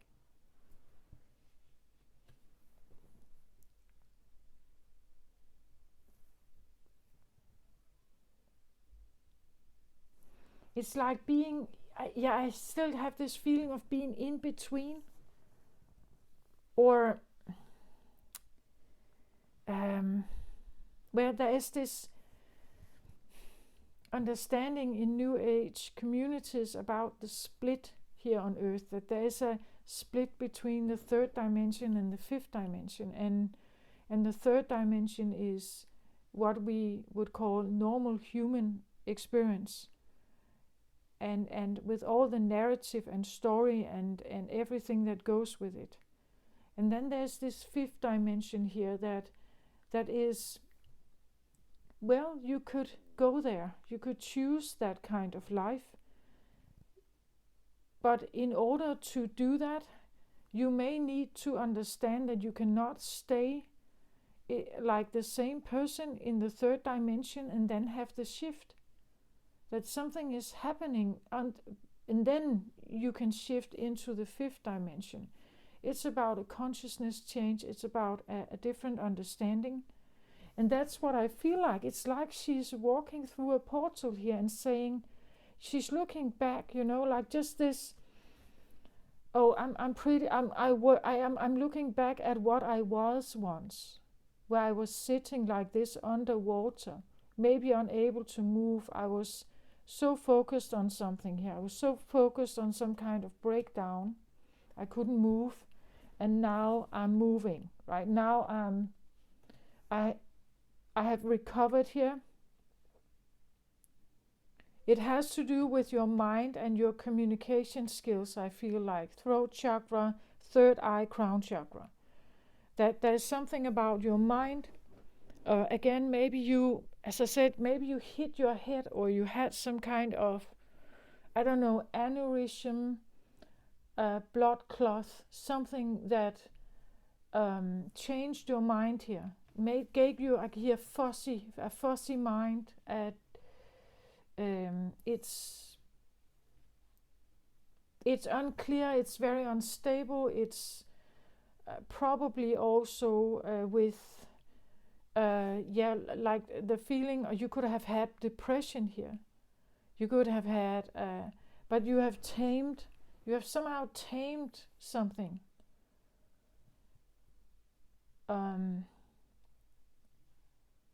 And you're seeing clearly now. Now this third eye here is very open and very clear and very sparkling. It's like you, but I feel it's like you have become a blend. I don't know. A blend, or you are informed. You are informed by something here. And that information is crystal clear, I feel like. It's crystal clear, and that's why you're leaving here. That's why you're done. That's why you say goodbye. That's why you're no longer engaged in this. You're no longer a part of that. You are no longer under some kind of spell or mind control here. You have tamed it. You've tamed it. You have built strength here. And let's have another. Can we have a look at what is this portal here? Can I have what is that portal?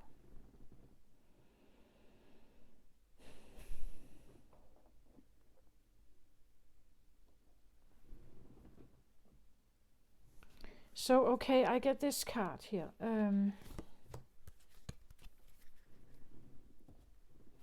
It says Shou Xiong Ying, Divine Feminine card here. It says the mystic of peace. I am peace. When my mind is clear, the way is clear. When my mind is clear. And what I just said, you didn't have a clear mind, right? And I said this was crystal clear mind, crystal clear seeing, crystal clear telepathy, crystal clear knowing. I am peace. When my mind is clear, the way is clear. And I also want to add, when my mind is clear, my mind is peace, right? When you see clearly,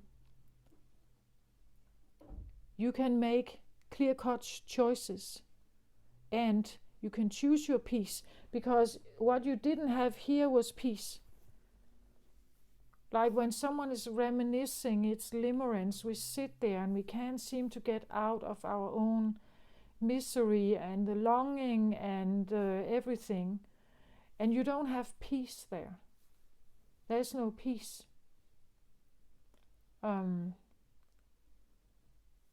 But somehow you have gotten to a place where I feel like you are, I feel like in between, right? In between. You are not in this, but you are also not dead, as I said. You haven't transitioned to the other side. You have managed to grow some kind of place. Or, as I said, maybe it's the fifth dimension that you have somehow managed to, like when you go through this portal, you become more like this, like you become a more peaceful person, also by choosing it. Again, she had to become brave to go through this portal on her own. Here she is waiting and hoping for someone external, right? She's waiting and hoping and reminiscing about someone external, someone else than her. She has put her faith and her hope and her happiness in the hands of someone else. Everything crumbled here, and she was missing something peaceful and stable, I guess. But she may also have realized that the one who can get her that is herself here, by choosing it, right? She's leaving.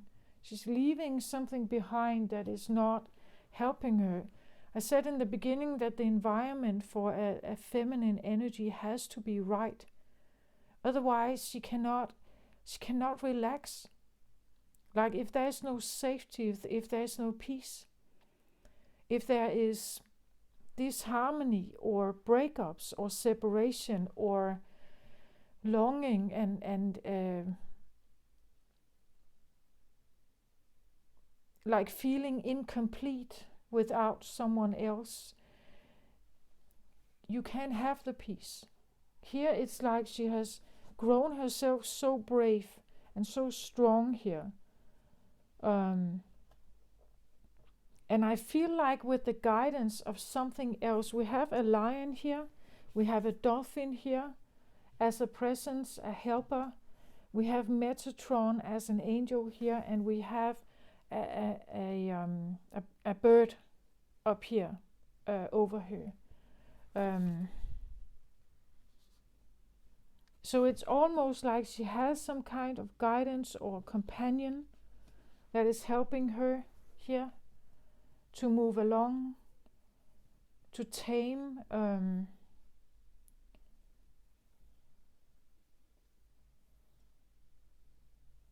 We even have one here, but he's looking the other way, you see?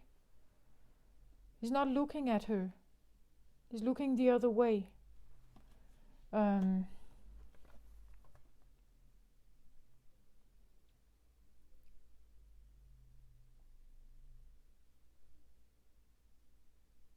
Oh, so interesting. Now I get something like, here it's like she could depend on the knowledge and the wisdom of this other bird, right?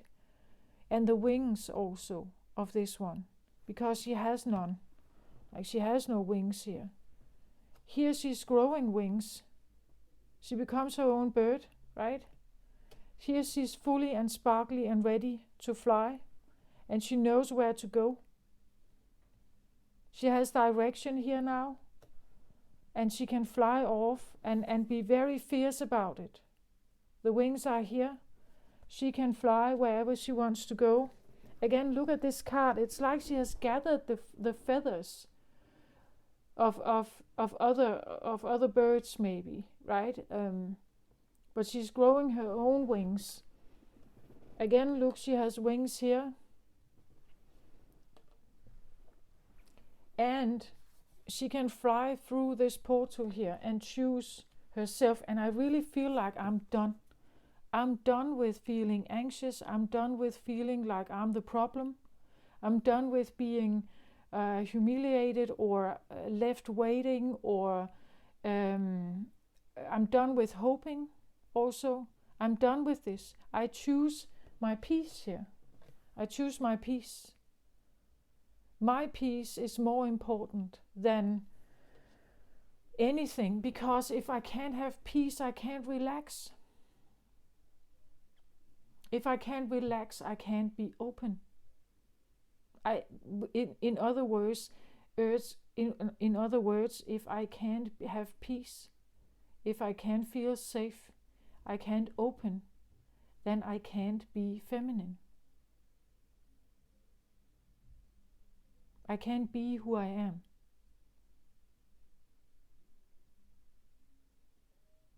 So as long as I stick in some kind of old stories or old narratives or something, as long as I'm confused, as long as I'm thinking about someone who clearly doesn't think about me, as long as I'm kept in this limerence feeling, in this PTSD, or in some kind of, I get head trauma, as long as I'm confused, as long as I'm, as I feel like under some kind of spell, as long as I linger, as long as I keep longing for something, I cannot have my own power. Right? But it's like she's just, looking back at someone and saying, just so you know, I'm done. I choose my peace. I'm out of here. Bye. Right? That's what she's doing. She's choosing her own life force, her own feminine life force. And she's choosing to communicate with something here. Have inner soul communication instead of hoping and lingering and reminiscing and procrastinating and something because of something else external to her.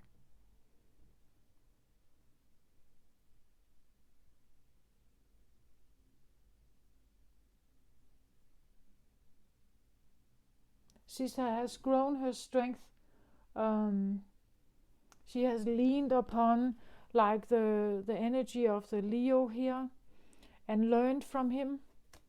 Learned from what it means to have strength, to go your own way, to have grace, to forgive, and to build self-confidence and build her wings here so that she can go where she wants to go, and choosing the peace, choosing environments and maybe people, right, that give her peace instead of the waiting, the reminiscing, the hoping, the lingering, the limerence, the maybe a trauma bond or things like that. Because it's not helping. It's not helping at all.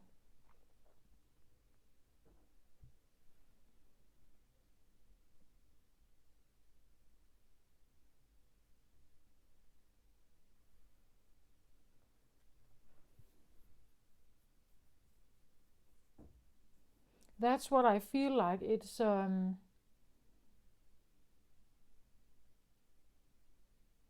almost like someone could be your firework here, or you become this firework. It's about seeing clearly and taming your brain, seeing through the lies of something maybe. And you have been growing these wings here for a long time, I think. Or someone has. Again, maybe this is someone outside of yourself, but I do feel like it's there's such a progress, if this is yourself, that from being in this state of hoping, waiting, procrastinating, not seeing new opportunities, having your focus on one particular bubble, and you can't seem to look outside of that box, and then going through such an enormous transformation here, to tame your wind, seeing clearly, getting all the flaws and fault and all this kind of stuff out of the way, and eventually walking away. Like, you look at this bubble here, and now you are a different person, and you're saying, how could I ever, like, why did I stay there? Why did I live, like, why did I drown in this?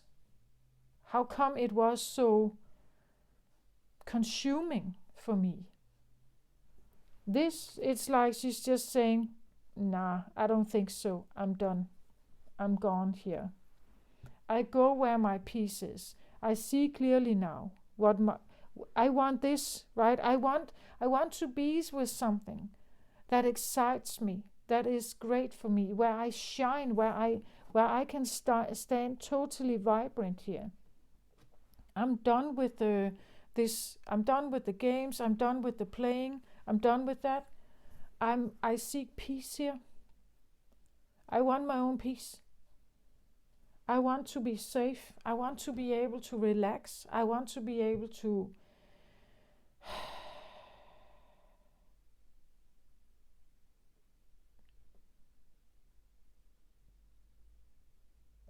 be able to be open and receptive to the things that come, that I find interesting, and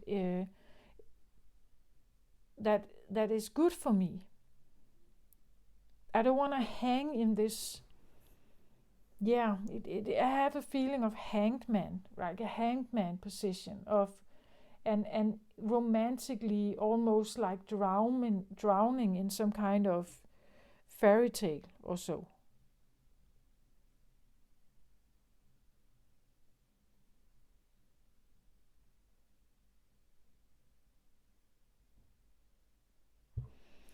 I get this card for the Four of Water here. It says Eight of Raphael. It talks about there's something better waiting for you. Do what you know is right for you, and a spiritual quest here. And I think that's what happened. Like, after some kind of breakdown here, you found yourself in some kind of limerence feeling here, looking at different scenarios, but knowing that eventually it wasn't good for you. You had to go on some kind of quest here, and that's what you did. Like, you've been evolving something, or someone has. If that's not you, maybe someone you know. And I just have this, it's like almost like we're fiercely looking back here, blinking with her eyes, and says, yeah, okay, I'm done, I'm out, right? Bye. And it's because she's found something else that moves her, right? She's found something else that is beautiful here. Something that is liking her life force as she is, something that embraces it, something that honors it, and so on. I said that there has been communities like that. Lemuria existed alongside with Atlantis. Lemuria was a highly feminine society with lots of very sacred feminine rituals and jobs, and like the leadership was feminine also.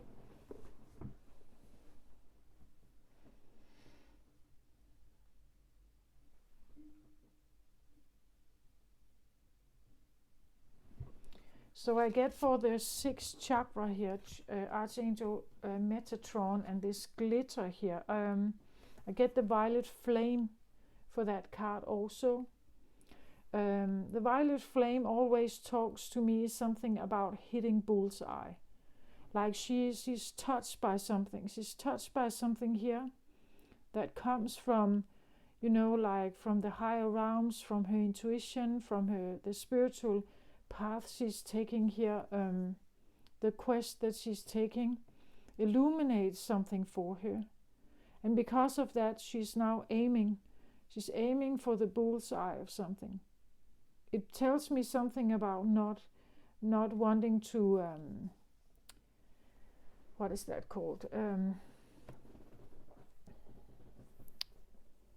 You're not choosing second. Like you want the best for yourself.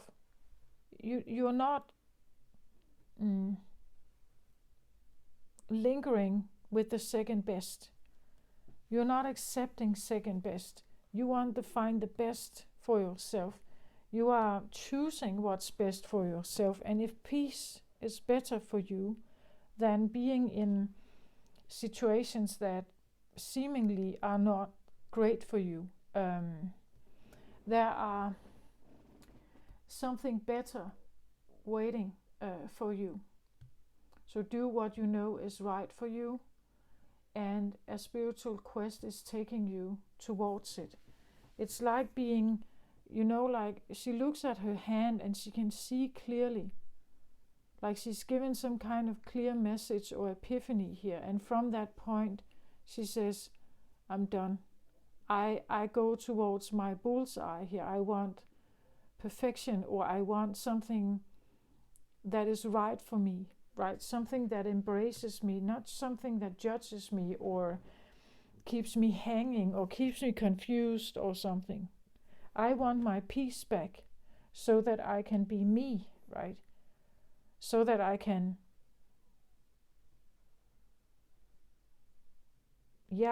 I don't want to be confused. I don't want to be, again, I feel like we have so many narratives in the world that can discriminate women, that somehow keep them like femininity and sensuality is something bad in some way. That it's the root of all evil. It's interesting because when you look at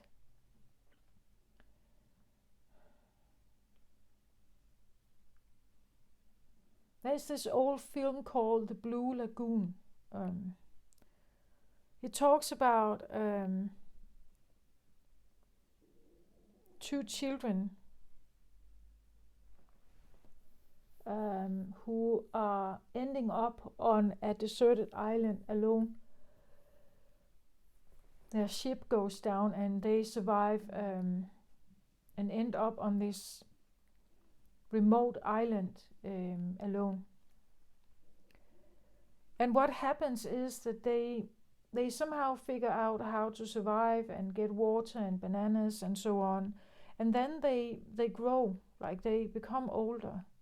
But they swim in the water, like they are naked and swim in the water. Because eventually their clothes are torn and they are quite young. And there are no adults there who judge them. There are no adults who tell them that this is bad conduct or that they should dress. And so they actually raise each other, being each other's best friends, eventually becoming each other's lovers. and they even have a child there. But the point is that if we were not given all these narratives, if we were not given all these stories about what we are and what our body is and what it represents and how good or bad it is, we would maybe just be like those children. Like we wouldn't care about, it wouldn't be considered with so much prejudice.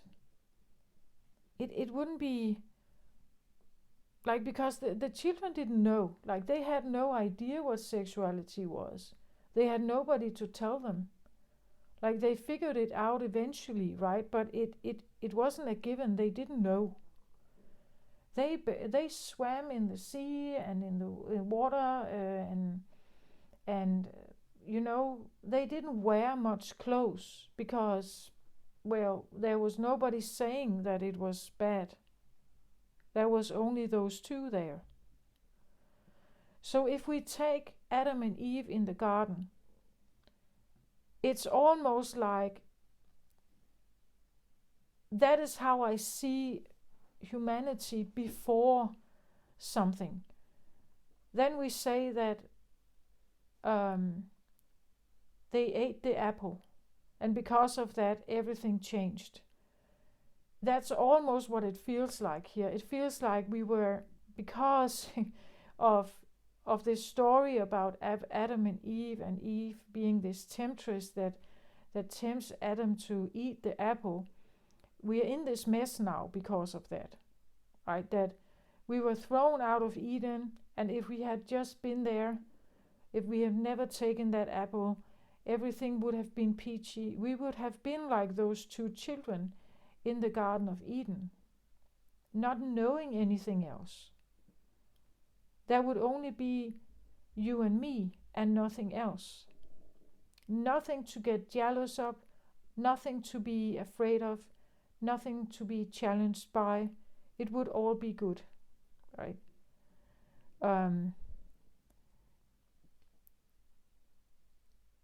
But the narratives that we have, the narratives that we hear when we grow up, the narratives we get from parents and teachers and friends and family, whatever, it's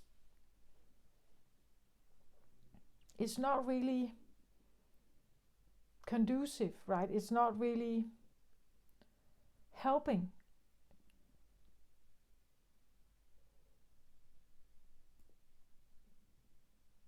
It's about choosing where you feel peace. It's about choosing the right people or the right person or the right friends where she feels peace here. And again, now I get this reference again back to the thorn birds, because it's like, even though this young girl could have friends her age and probably suitors when she was old enough, and she was, not a teenager anymore, she was an adult young woman, she could have had suitors, she could have had people or boys around her, young men who were interested in her. But again, she would maybe choose the one who gave her peace. She would choose the one where she felt safe.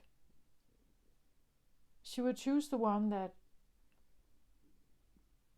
where she could be herself, that she would not be judged, where she would not be discriminated in any way.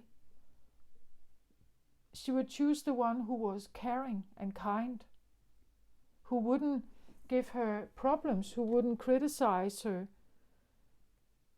She would choose the one who would accommodate her, who would care for her, right? Not the other way around.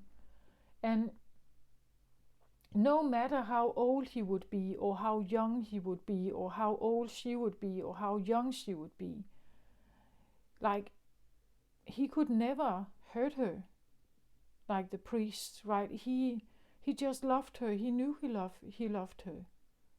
He wouldn't do anything inappropriate. But again, he was very bound by the narratives also in that story. And I'm not conducing that elder men and very young girls should be together. I'm just saying that sometimes a connection is made, and you may not be able to explain that connection. It just is there. And I believe that we can have that also, it's maybe not sexual in that way, but there can still be a strong connection between, let's say, a rider and their horse, right? There could be a strong connection between children in a family and their pets. Even if it's like, it can be a big deal when those pets are not there anymore.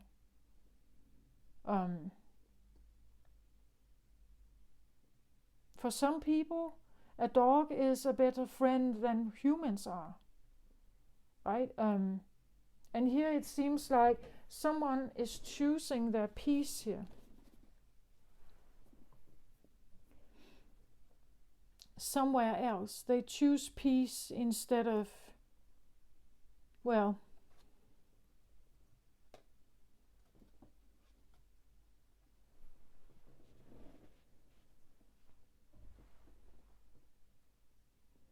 yeah, here instead of the rumble. Choosing peace instead of the rumble. When my mind is clear, my way is clear. And you have tamed your wind here. You have tamed your mind. You have, I feel like, chosen. Like taming your wind that may have been quite confused at some point. It's like seeing clearly now. It's like seeing exactly what you want. Knowing exactly what you want. Even though it may go against, as I said, other prejudices in society, or you're choosing your peace wherever that is, with whoever that is. And again, we have a dolphin here, we have a lion here, we have birds here, we have another bird here. Maybe you're, I don't know,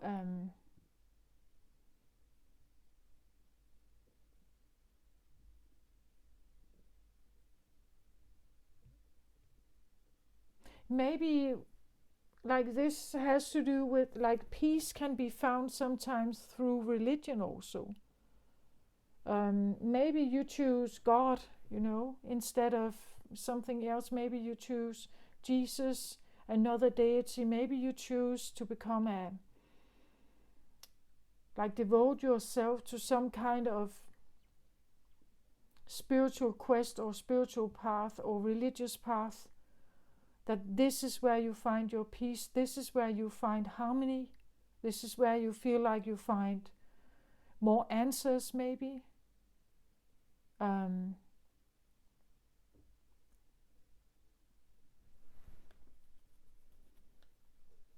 The portal here can be that you enter some kind of realm that is an in-between. How can I say that? Well,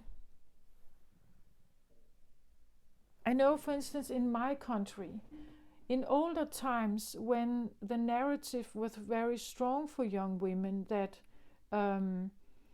like when you are of a certain age, you should marry someone, right? And then when you're married, you will have children, and you will become a family, and your husband will support this family, right? If you were a young woman who didn't want to marry this young boy, who didn't like the idea of being a married woman and just having a lot of kids, and that should then be your life. One of the ways to not have this was to enter into a monastery. In a monastery, you could, as a nun, you could have your own life, you could say. But within the monastery, walls. So within the monastery walls, you could follow the conduct of the monastery and being a nun alongside with other nuns and the regulations there, but then you could stay out of marriage. That was one way of, let's say, having an in-between life, that you are still having your life, right?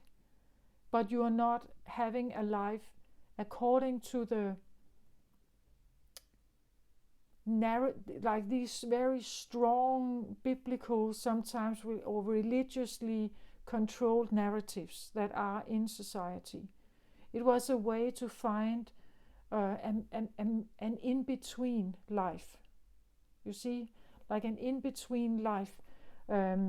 Even sometimes this was something about being a witch and living in the outskirts of the woods, you know.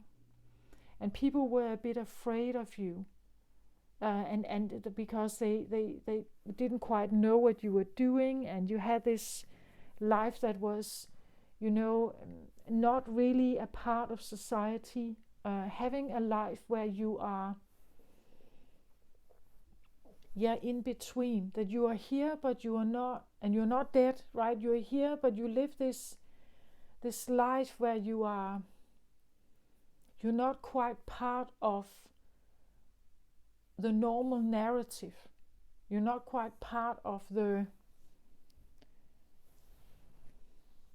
And you see very clearly here that you are not part of it, I think. You see very clearly that you must go your own way here. That you're leaving a narrative behind, or you're leaving maybe a life behind. You are choosing something that is, different. And it takes strength to do that. To leave society or to leave the normal life. It takes strength, but you want your peace here. Like you are very, very determined that you want your peace, because your peace is one of the ways to have this eternal joy, to have this eternal pleasure, or this eternal what can I say?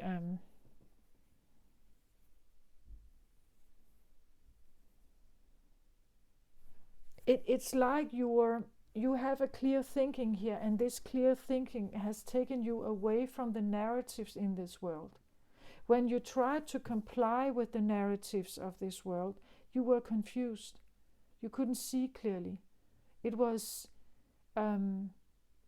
hindering you in figuring out who you were or what you wanted. It was also hindering in you having peace. You couldn't quite be you, right? But now you have tamed it. Now you know that you can never comply with the rules of whatever this is. It has taken a while, I think. And it probably started with some kind of breakdown here. That you couldn't, the tower could indicate that you were, and the breakdown could indicate that you were in a situation without peace, like where it was very tumultuous. That's the reason why you had the breakdown. That's the reason why something had to, it crumbled for you. Your life crumbled, perhaps. And you have used time on trying to rebuild and detangle your thoughts here, to see yourself more clearly. And in that process, like you have gotten clear vision, and you know exactly what it is that you want here. And you are guided by a higher realm here, by some kind of intuition or understanding. You have an all-seeing eye here, the third eye here. You have tamed. It has demanded strength and bravery, and now you are quite fierce, and you are not walk, you're not going back. You're looking just to say goodbye here. I'm out of here. I'm done. I choose my peace. So whatever was present here, you're no longer engaging in. And how it kept you confused and how it kept you lingering here. It wasn't good for you, right? That there's something better out there for you. And you shouldn't wait for anyone. You shouldn't wait for anything to come in here. You shouldn't sit and linger and procrastinate and everything. You choose your peace and what gives you peace. Or what gives you the feeling of a peaceful environment. You know, if there isn't a peaceful environment around you, if there isn't a peaceful environment around you, it's like a war zone. How can you relax and be open and receptive and feeling joy and happiness with your life if you live in a war zone, right? If you have been in a war zone or you have been in, very, very stressful environment at work or something, how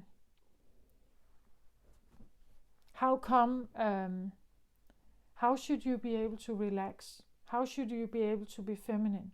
How should you be able to listen to your intuition? How should you even be able to have access to it? How should you be able to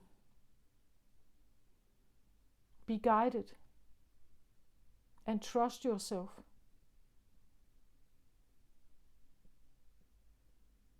It's not a simple thing.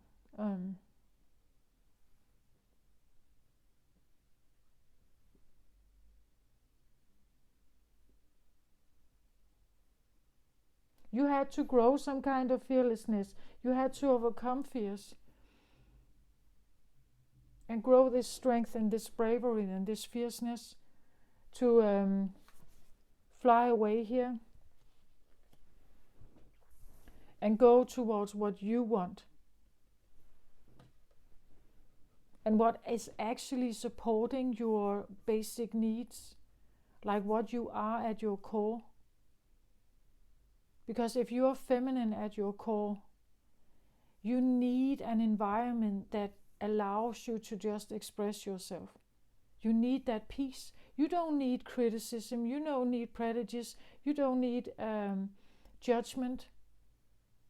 You need acceptance. You need an environment that is kind and considerate and understanding, and you don't need this other stuff that just wants to control you or portray you in a certain way. That's what I feel like I have here for you. And I think you have gotten to a point now where you see very clearly how you have been misled and kept underwater, and how you have been designed to keep your eye on one bubble, but there are many others, and that it has kept you confused. It has kept you not believing in yourself. It has kept you small even. Like it has kept you in a state where you felt like you were bad or you were wrong. Even if you don't have highly religious parents, it's in the entire upbringing. Like religion is this thing that hovers over us, whether we want it or not. And I'm not saying religion is a bad thing. I'm saying that if it gives you peace, great. If it gives you problems, they're not great, right? Not great. Again, maybe you have been, told that you should believe in a certain religious thinking here, or in a certain dogma. You should think of yourself in a certain way, but it's discriminating perhaps here. It has confused you. It has kept you small and dimmed here. Again, she is barely showing, like we can barely see her here. So she is small, or she is dimmed. She is, as I said, my friend could have a different haircut, wear no makeup, plain Elaine, but why should you be a plain Elaine, right? If you could look like this, why should you do that? Just because there is some kind of understanding in this society that it's a problem.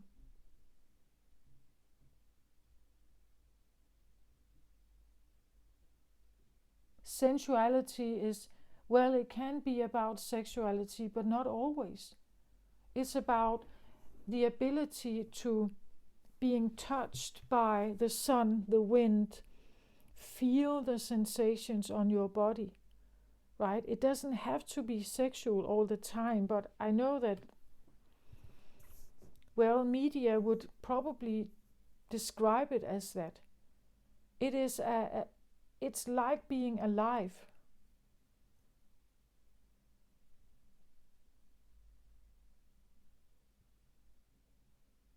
We feel better. Like when you drink or eat something, we feel more saturated. But there can be, like, the feminine energy needs, like, to receive certain input. It needs to receive certain touch. And the way she can do that is that if she is in a peaceful environment, she can actually open up and relax and just, like, be magnetic and receptive to what comes. But as I said in the beginning, if you feed her with war zone, and that's what she receives, she will have more of it. She will like magnify it. She will become more anxious. She will become more fearful. If you can give her peace, she will become more vibrant. She will be a better nourished flower. She will look like this.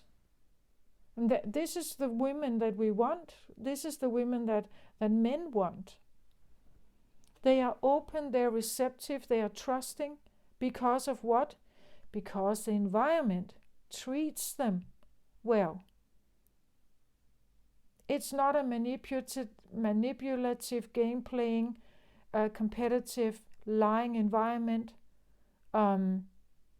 It honors and nourishes the feminine energy. Therefore, it thrives. And if it thrives, that's what it's magnifying.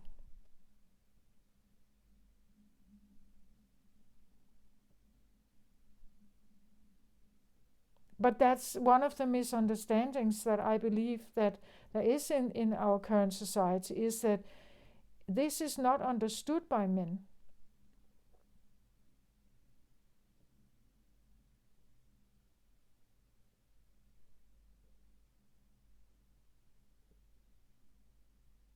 It's not understood that every time a man leaves a woman, he's breaking her down.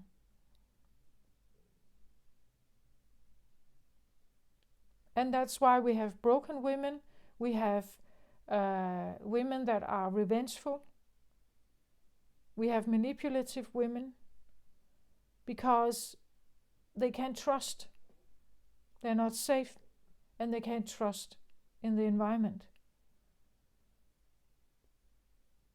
So it's a way of protecting themselves. But it's not a good choice. And someone here seems like, I'm out. I'm not playing the games anymore. I simply choose a life that is in between. I don't want to be a part of this dating game or marriage game. I choose a different life, right? I'm done. I want my peace back.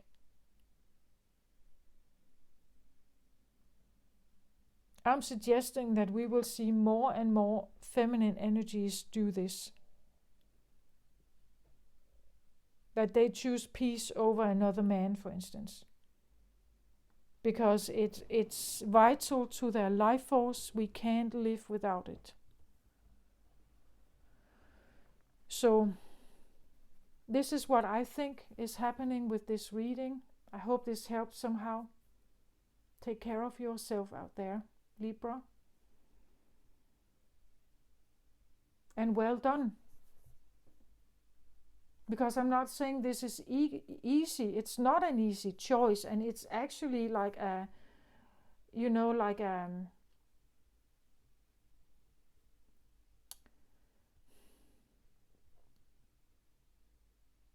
it's a withdrawal actually. It's like I've been in this war zone for so long. I've tried to heal whatever and help in whatever I could. I've tried to be feminine in whatever way I could. But now my life force is threatened. I have to walk away and seek my peace. I can no longer be part of this game. I can no longer be part of this.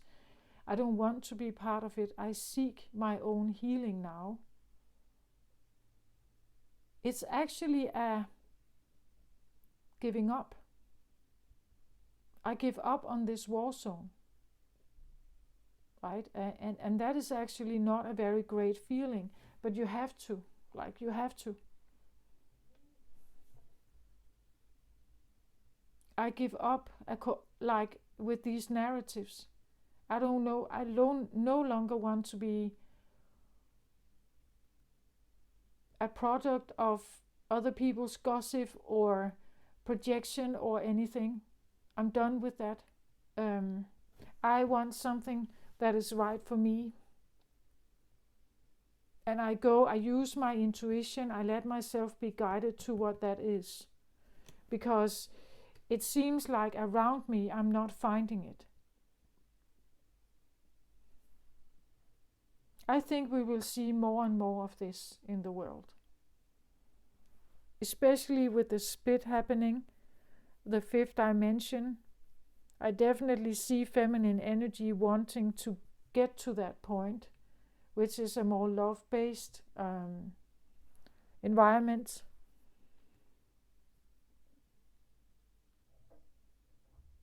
Or frequency. But it means that you have to embrace that frequency yourself. Like you have to become it.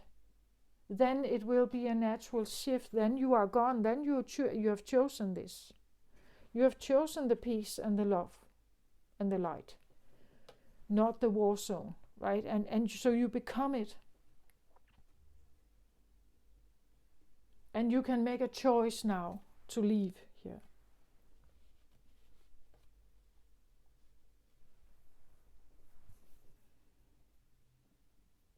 Yeah. This is what I feel like. I hope this helps somehow out there. I send you my very best love and light to you. Bye bye.